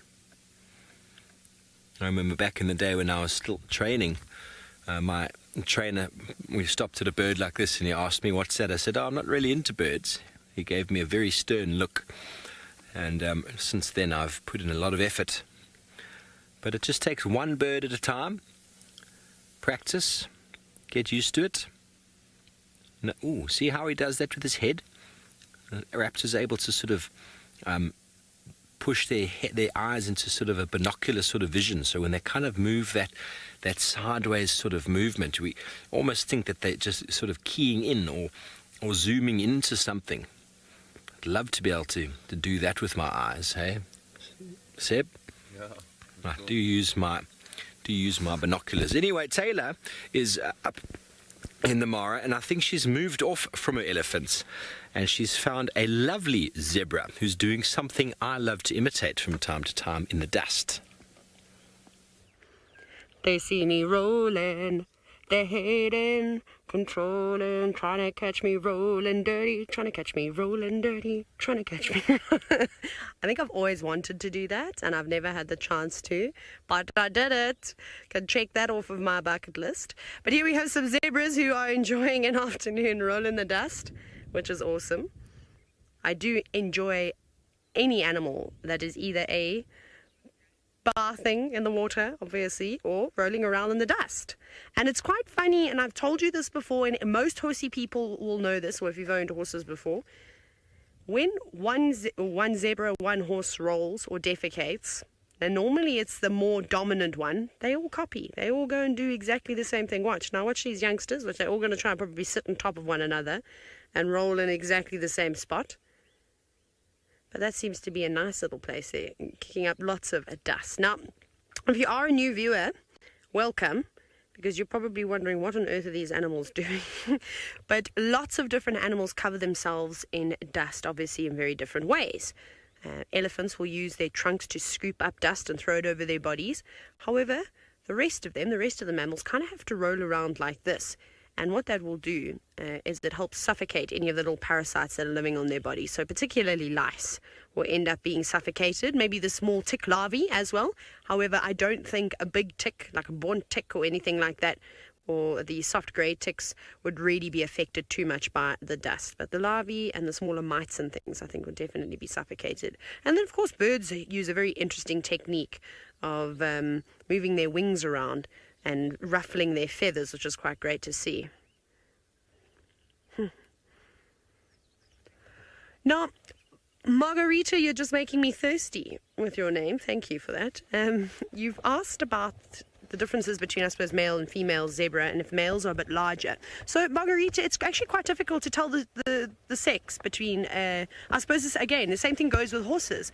And this really just comes with a lot of practice and experience in looking at these animals. Typically, the stallions, the males, are a lot sort of more muscled up. They have a very thick neck. They've got big shoulders and rather large hindquarters. So you can see the zebra on the right-hand side is a mare because she's got a bulging belly. There's a foal inside there. She hasn't indulged on too much grass. I don't know if there's such a thing. Oh, no, I do. Yes, I remember one horse of mine in particular that indulged in too much grass. Otherwise, it can be quite tricky. If you also, it's difficult to say. And then normally with the stallions, they're either the ones that are up in front leading the herd, or maybe in this case, that actually looks like could be the stallion, just watching, keeping an eye on us, saying, you don't get too close to my ladies. Those stallions are very protective over their girls, so we call it a harem. But it's hard to say right now. But you can quite easily, if they're going to drink at the water, any sort of water's edge, what you got over there, then you can tell the difference quite easy. Oh, buffalo! Well spotted. A little herd of buffalo just resting up in the distance. Okay, well, we are heading into the marsh breakaway Pride Alliance territory, so I'm going to have a quick scan for them and maybe we find them. But off you go back to some more elephants in South Africa.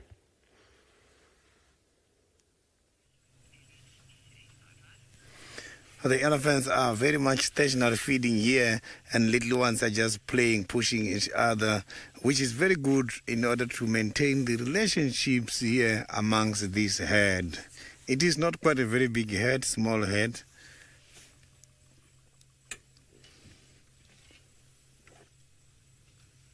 Look at that.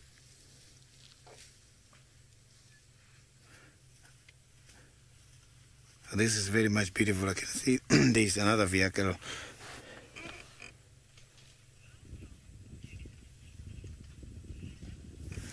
Hazel, the elephants can survive up to 65 years. What kills the elephants mostly is old age. When the elephants are very much old, they start losing their teeth, and when the tooth breaks, that is when now we are going to have problem because they are not going to digest, they are not going to chew anything. That is what normally kills them. They normally die from starvation. You can see those other ones were just pushing each other earlier.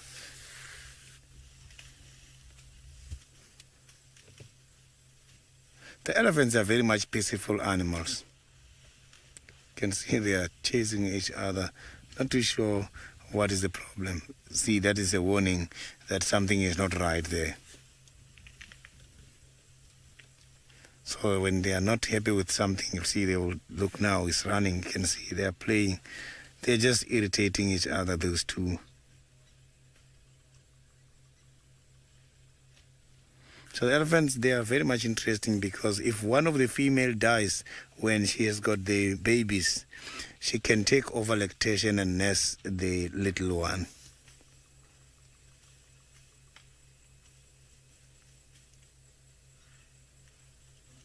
So the skin is very much hard. They are part of the pachyderms, those animals such as the rhinos and warthogs and hippopotamus and elephants. They have got very hard skin. So now, while I'm going to carry on looking for the cats, let's see. Steve has got a lovely kudu at the moment.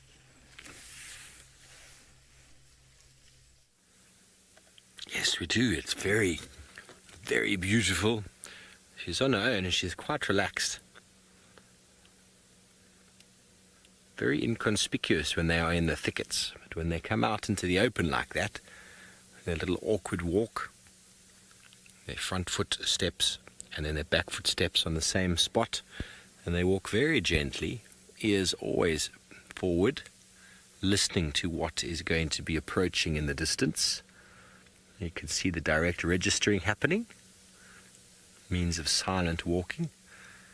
Very long legs, amazing jumpers, kudu. There's a magpie shrike following her around, hoping for an easy meal. As she moves across the open clearing, She'll feel a little bit more comfortable on the other side once she reaches the thicket.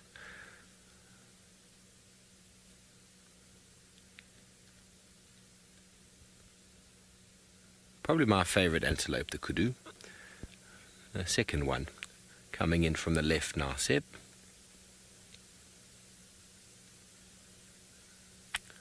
You always miscount them. Lou said they're her favorite as well.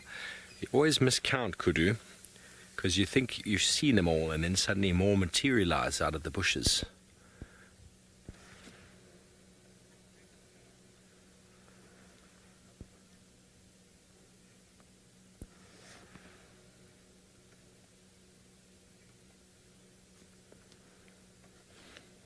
Moo, I don't think so. I think, the animals are constantly growing fur. I don't think there's any sort of shedding that happens. They just have the ability to pilo erect, to stand that fur up, to allow themselves to keep warm as a sort of buffering insulation.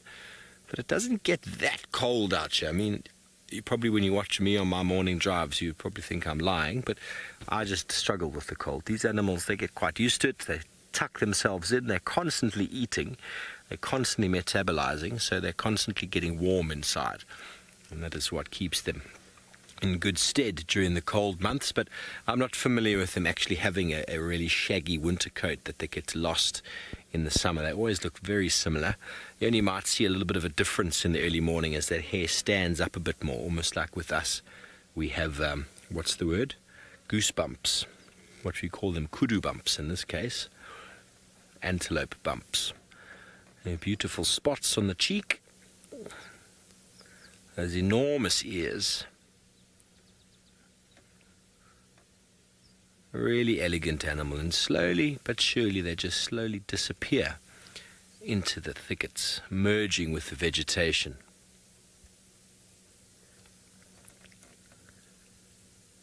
Linda, that bump that you see there is actually a line of fur, almost like a little mane of fur, and the purpose it serves is exactly camouflage. So if the kudu had a smooth, round back, it would stand out a lot more in that vegetation, but it's got this little bit of hair on the back of the neck and down the back all the way down to the tail, and what that does is it takes away that smooth back line, takes away the actual outline, so they blend in with the background quite nicely. If a kudu's standing sort of side onto you in the thick bush, unless you look really, really closely, you don't really see its shape or its outline. So that's the major purpose of that. The stripes included to break them up with sort of the parallel or vertical vegetation. The lines sort of blend them in there, so they lose all three-dimensional characteristics. Okay, so I didn't quite hear what Lou said to me there, but I know we're going to be going over to Sydney. Let's go see what he has.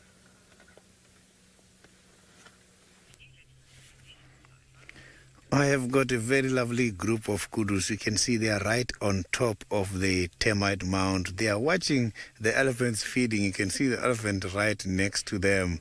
This is amazing. Quite a lot of kudus together watching the elephants. One of the animals who trust the termites, because look at that whole family of kudus right on top. Those termites can be able to support the 5,000 kilograms of the elephant. Kudus, they can weigh just 270 kilograms. It's nothing. You can see that those ants, they build this, the termites, they build this termite mound nicely. Look at that, kudus are trying to feed there now. So you can see that some of them, they are feeling cold a little bit because their hairs are raised. The mane that you are seeing there now, that line of hairs behind the neck, look at that. That is beautiful. That mane is the one we can use in order to check the condition of this kudu. That mane, together with the stripes, white stripes you are seeing on the side of the bodies, will tell you if this kudu is in a good condition or not. When the kudu is not in a good condition, the stripes, they faint. And also, when the kudu is not in a good condition, the mane behind the neck, it goes down. When that mane is flat, it means they are not in good condition.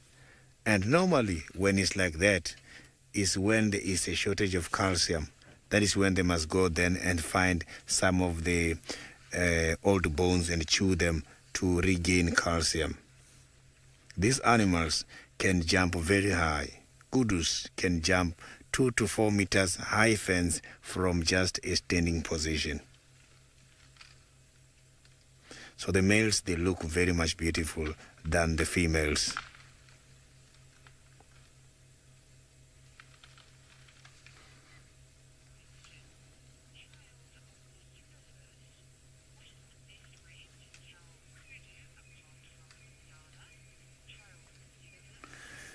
The child of the universe, the kudu females, if you look at them, they are way much bigger than the nyala. And the color is different. The nyala is reddish brown, and the kudu, you can see there, is much more gray. The nyalas, the tails of the nyalas and the kudus, they look more or less the same because they both have fluffy hairs. But when it comes to the males, the difference is that the kudus, the males, they've got long horns, and the spiral of the horns can go up to 3. And something else is that the male nyalas are very much fluffy, and the kudus, they have got very short hairs. So look at that together with the little ones. This is beautiful. So now the kudus might be looking for the benefits because the trees which has got the leaves now high up, they cannot access them. The elephants maybe will drag some of the branches for the kudus to eat.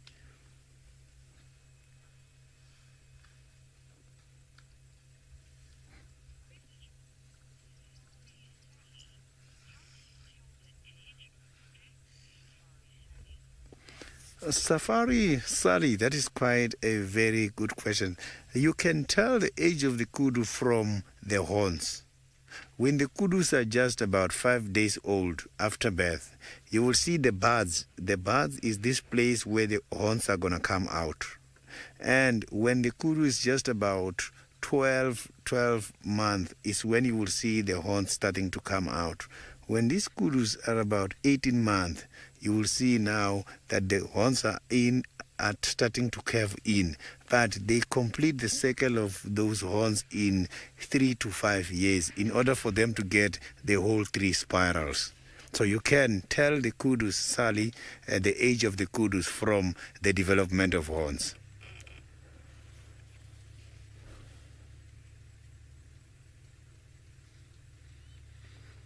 Look at that. You can see these animals are just feeding. All of them are feeding, but they're not eating. So these are part of the ruminants. They can collect food now. When resting, they can be able to again take back food to their mouth and chew some cud.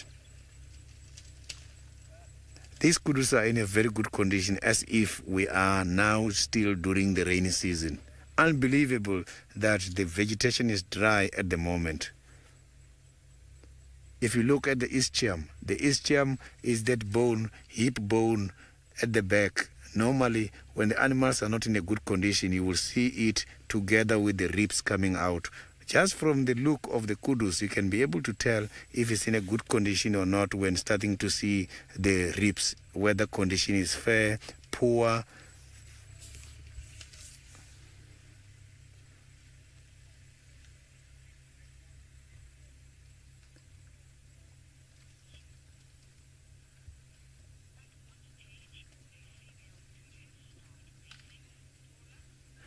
Paula, most of these animals, they reach maturity when they're about 2 years, but they start to breed when they're about 4 and above years. So the level of maturity, 2 years, they are going to reach maturity, but for breeding purposes, is going to come 4 years and above. If you can check, the kudus and the impalas, there's something I've realized. These animals, they don't give birth with quite a lot of males. The females are always in numbers higher than the number of males in these areas. And which is good in order to protect the species.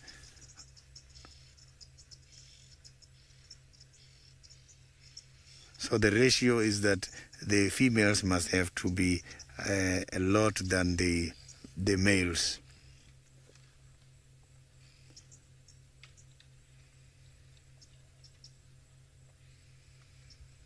So I can hear that now.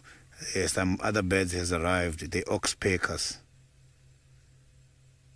So these oxpeckers, they help these animals because they try to clean also by the inaccessible areas. Now I will carry on and see if I can find any of the interesting cats. Let's see Steve on the other side how he's doing.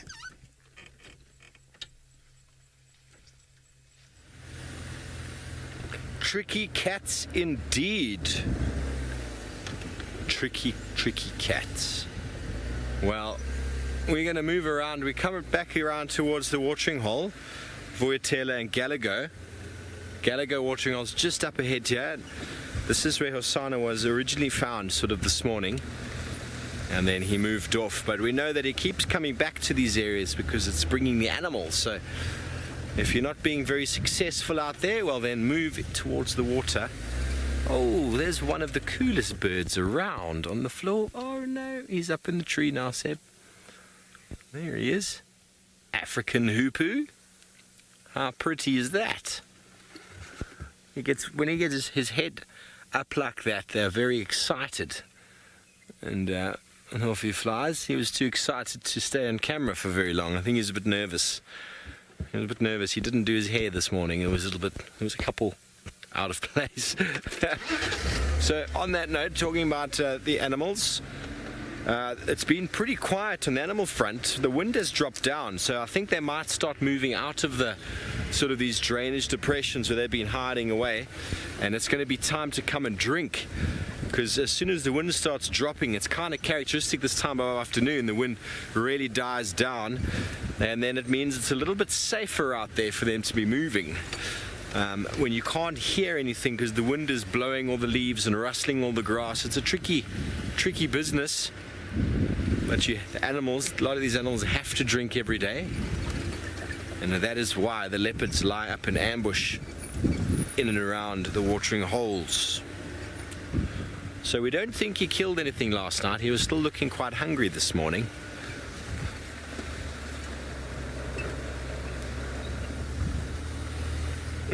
Child of the universe, leopards are very hard to track. We don't really track anything else that's difficult. So honey badger, tracking a honey badger is just nearly impossible. But most of the animals that we track on safari are big five game. So buffalo, lion, leopard, rhino, elephant, those sort of things. So you don't really spend too much time tracking the small inconspicuous ones. So aardvark, we don't track them. We love finding their tracks. Honey badger as well, but the amount of area that they can cover in an evening is enormous, and so whether it's worthwhile trying to follow is very hard. So we don't follow them. But when it comes to the big five, I'd definitely say leopard are the hardest to track.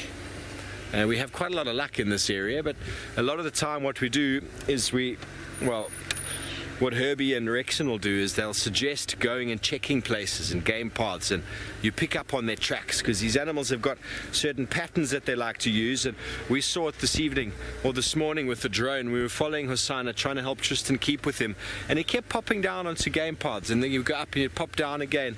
So if you know where those game paths are, you just keep sort of checking them, because they're sandy, they're quiet for the animal to walk on. So you can have a bit more luck, but it's not an easy business, I can tell you that right now. Even if you know exactly where the animal's going, it's still not easy. There's a lot of time, practice, experience, and patience. You see Herbie sometimes getting a bit frustrated when he can't find, because he's very good at it, but still, it's still tricky. Still very, very tricky. Well, we just passed Gallagher watering hole. Didn't see anything, but there's no animals around, which is another worrying factor. Some zebra tracks there, they probably came down and drank. Important to just switch off every now and again and just have a little listen. Bring out our inner kudu, or external kudu.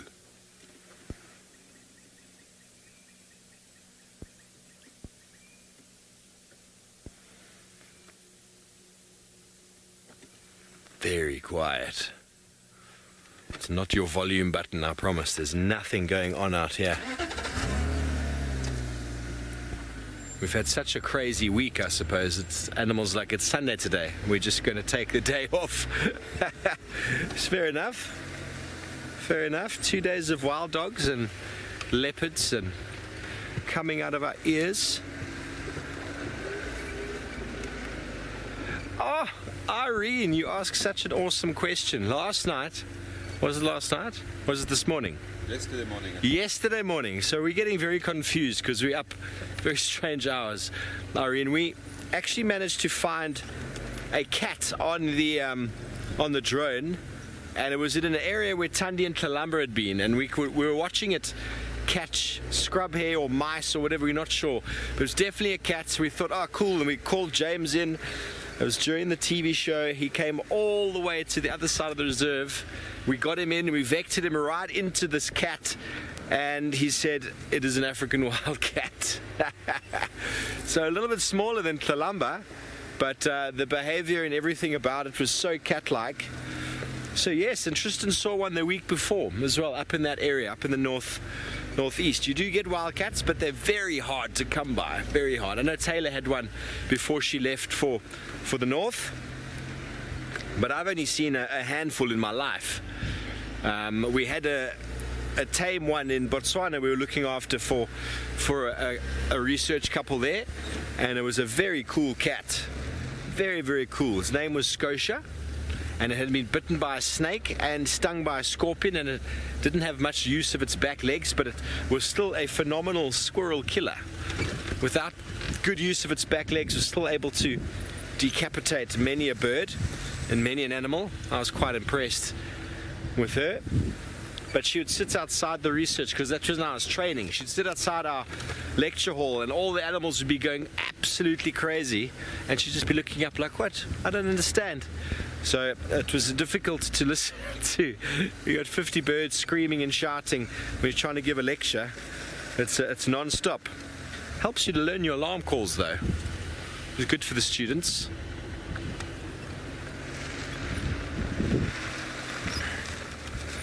Okay, well, we're coming around more back to Voyatela watering hole, see if there's any sign of the little chief doing his thing. No doubt if he is around here, he'll be lying flat in a bush eyeing out a duiker. Well, while we do that, let's go back over to Sydney and see what exactly he's getting up to.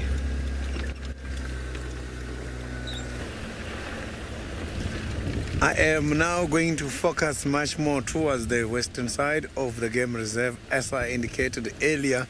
And I'm not here today. I am now still heading there, make use of some of the roads I have used earlier on my way to that side, just to see if maybe there are some of the tracks on top of my tracks.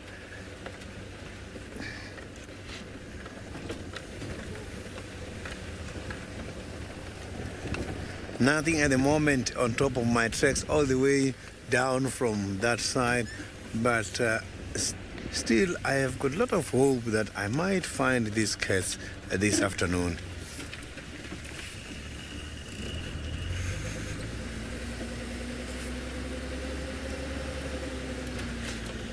So this is where I have last seen them. Before, the other colleagues saw them yesterday morning.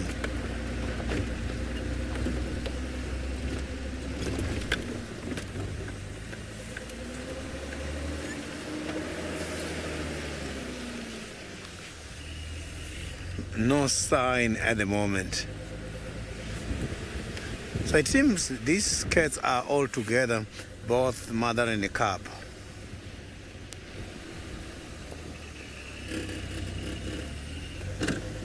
Monique, I didn't copy your question nicely, but it's about trekking. The best way, Moline, the best way to learn trekking, first thing is it must have to be during the dry season, because it's easy to determine whether the trek is fresh or not. During the rainy season, the treks, when they are wet, is difficult to judge because the moisture keeps the treks looks much fresher all the time. The best way to learn the trekking is now during the dry season, and it must have to be early in the mornings Now when I'm driving, I must have to drive the road and come back to the same road and check if animals walk over my tracks, and that is what is going to tell me if the track is fresh or not.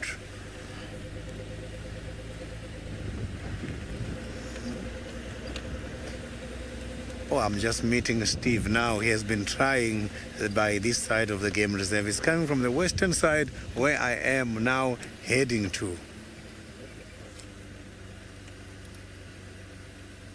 He's also doing quite a lot of trekking. I can see his head is off the vehicle all the time. Thank you. Enjoy.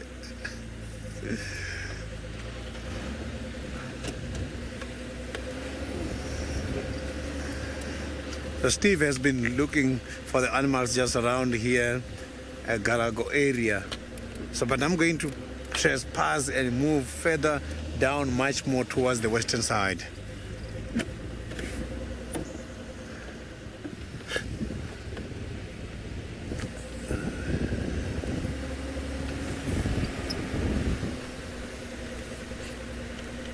So I can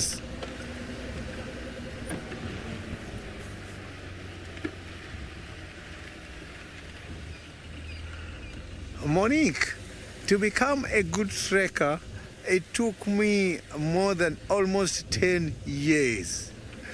It's something that I'm doing every day, but to be a very well sophisticated trekker, it does go with experience. Because we don't only trek the big animals, we also trek small animals. And trekking during the day when the sun is too bright is also very much difficult.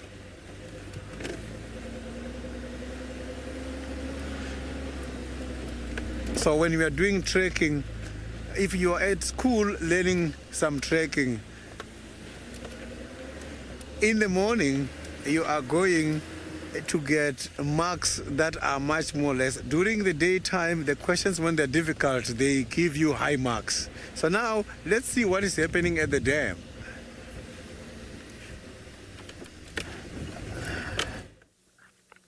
Yes, well, the sun is slowly setting in the west, and there's some beautiful cloud cover. It's making it absolutely gorgeous. And slowly but surely, that is Voitela Lodge behind there. And slowly but surely, a herd of impala are making their way to the pan to drink. There's a few there, and there's one already there. And those bushes there are the ones that Hosana has been hiding in the last little while. But we can't see anything in there. We do have the ability with the thermal camera as well, so we would be able to spot him if he was maybe hiding in there, but we can't see him. There's one brave individual who's already made his way to the watering hole. They've been waiting all day for the wind to die down, but they can still smell him. The residual smell of a leopard is probably going to linger for a couple of days. But eventually the need to quench one's thirst. You can see how nervous he is, though. Same story as the feeding, how much time you can spend with your head down.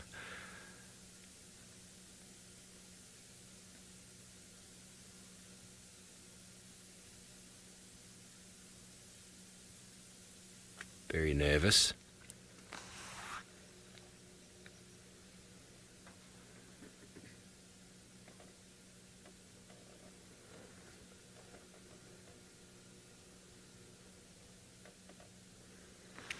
Tony, in New Zealand, do you want to know about impala versus Thompson's gazelle? I think they are larger. The impala most certainly in the Masai Mara are bigger than the Thompsons.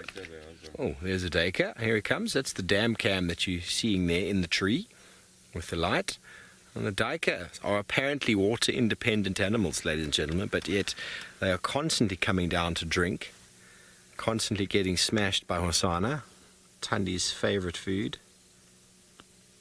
So right on cue, there's the duiker coming down. They're daring each other. You see, they will all come down together because it's much safer as a unit, coming down on your own.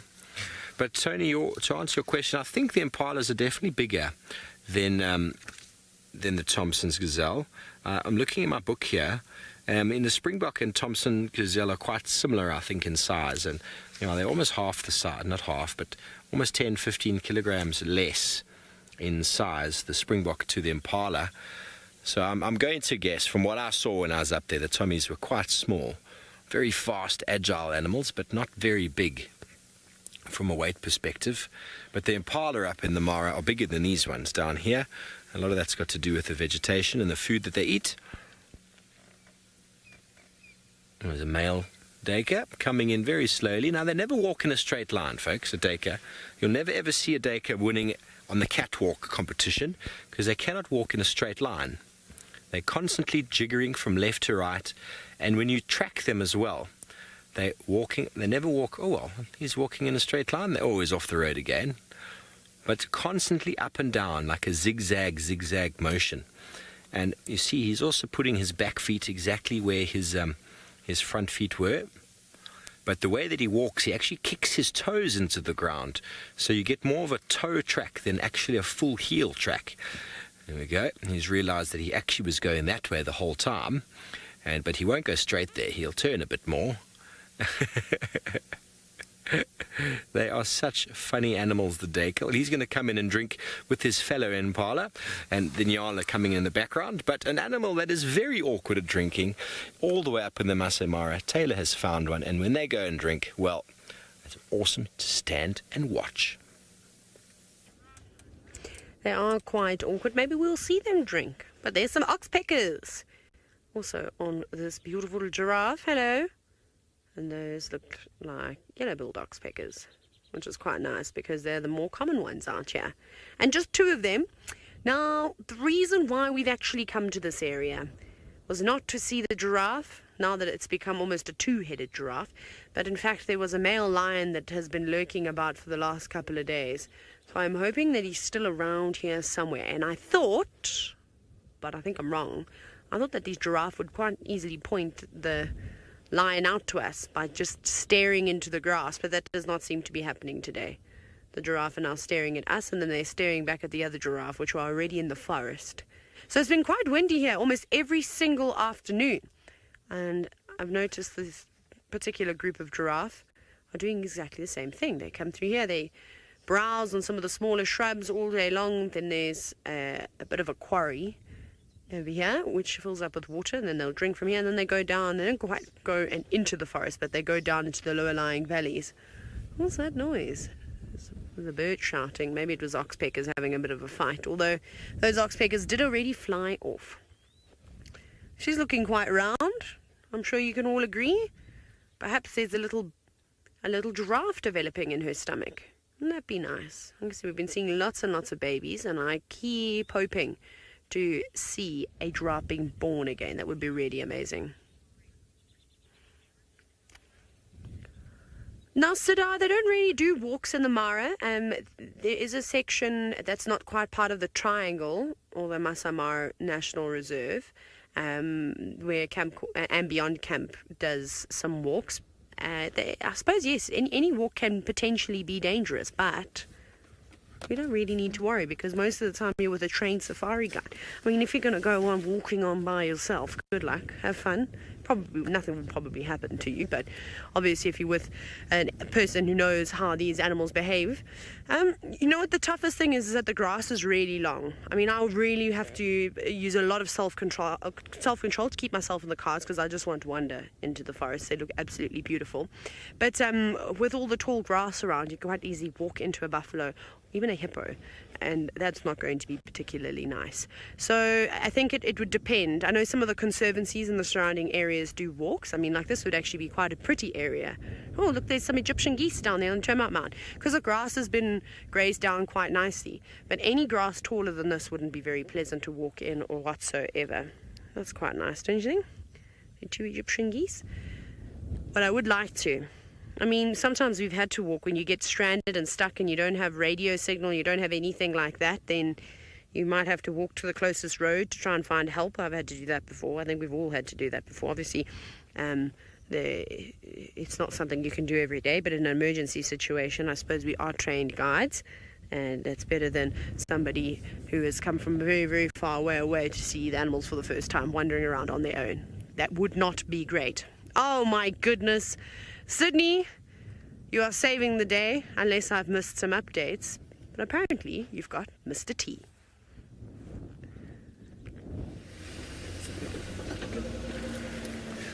I've just arrived now. I managed to reallocate Tingana. So I'm just trying to find a better position here so that we can have a good sighting.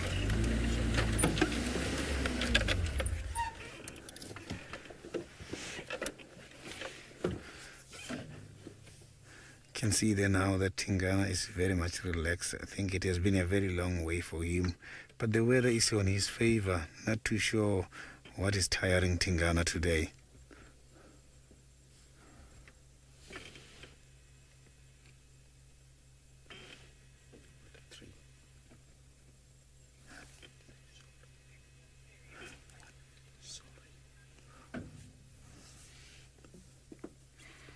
Look at that. So it means now Tingana might be thinking about going to the nearest waterhole, which is the Galago pen at the moment.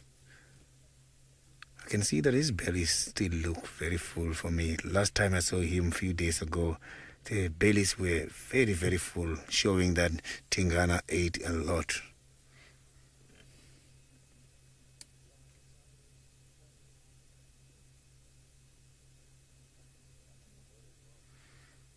Quite very much difficult to see the leopards when they're lying down, especially in the tall grass.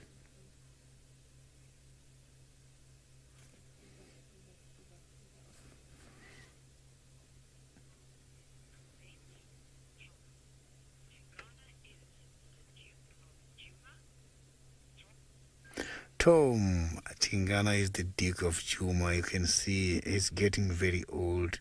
Beautiful, still looking very much strong, although he does sometimes experience problems here and there, and leaping, recovering, but he looks very much fine now. Look at that.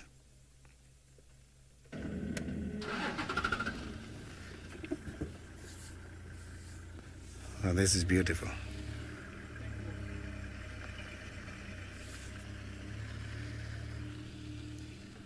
So I'm gonna now try and reposition myself and go much closer so that we can have a beautiful sighting.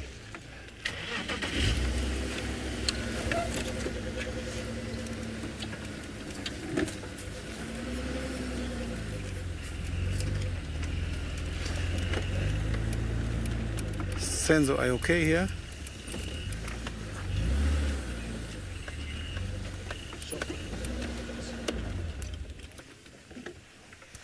Now you can see Tingana very much nicely.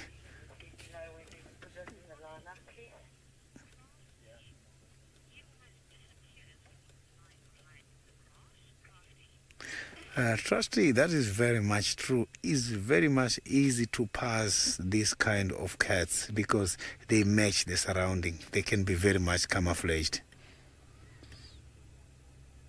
It's very much easy to pass him. That is why I prefer to track, because when I see the tracks, I am sure he is there.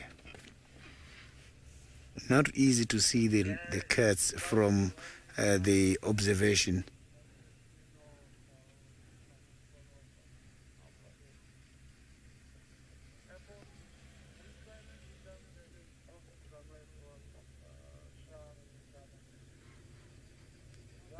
Look at that. So the last tracks I saw for Tingana, it was heading towards west, but that was about 3 days ago. So it means it's coming from that area.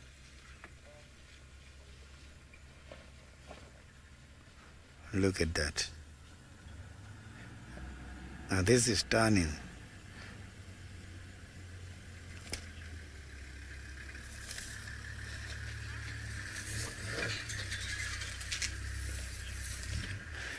construct. Tingana is one of the oldest males here in the game reserve, and his body, the build and the size is huge compared to these other males that I have seen before in Juma.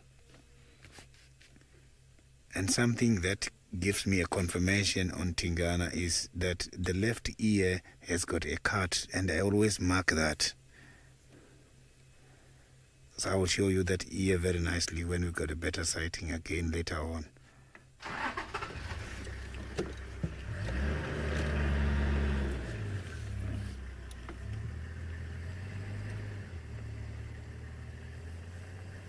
You can see now Tingana decided to move, and this direction of movement is towards now the eastern side, which is where I am hoping we are going to have a better sighting. So I will follow him. I will be with Tingana for most of the times from now. So now I will be heading and try to find Tingana again. But now let's see, Steve, maybe he's got something interesting on his side. Let me see what Tingana is thinking, his intention and the mood.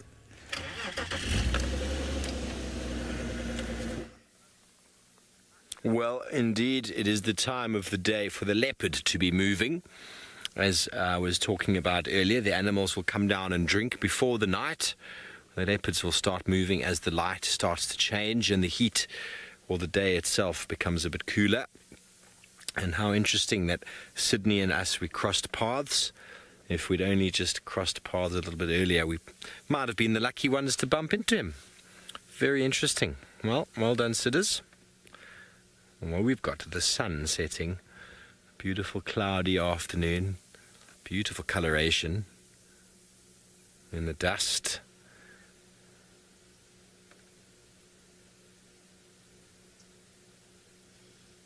And once again, at that moment in the day to reflect on your day, reflect on your weekend, if you will. Any unresolved issues? Any bad words with any friends or family?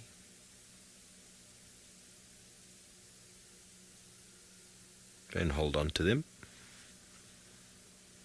It's only these moments that we have. We'll be grateful for them.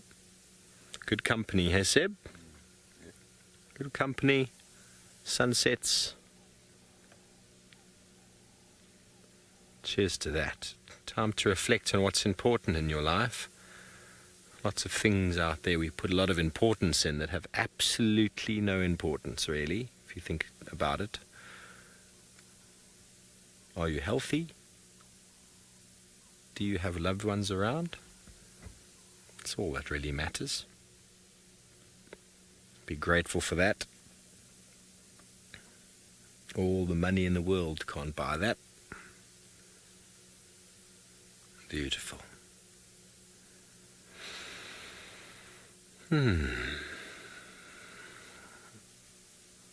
Deep, deep breaths. And just another moment of silence before we fly all the way back up north to the Masai Mara.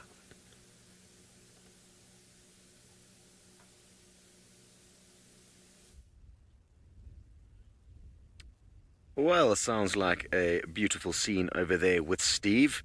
We also have a beautiful scene over here, up in the Masai Mara. And as you can see, this lady is giving us a very intense stare. And she was snacking on a small bush in front of her before we arrived. Very, very good. We're just heading home on our way back from spending the day out with the Sausage Tree Pride. And for those of you who have never met me before, my name is Scott, and I'm teamed up with James on camera. Like I said, we've been spending the day sitting with the Sausage Tree Pride of Lion, or at least two of them. Brent found them early this morning, and we kind of took over from him in the hope that they would try and snipe some of the herds of wildebeest next to them. But they just slept the whole day, and now it's time for us to head back. So I just thought I would stop and give you this beautiful view before we continue on. Wonderful. Now, I'm sure a lot of you have gathered that the migration has finally arrived. For those of you who haven't, well, there you go. It's good that you now know.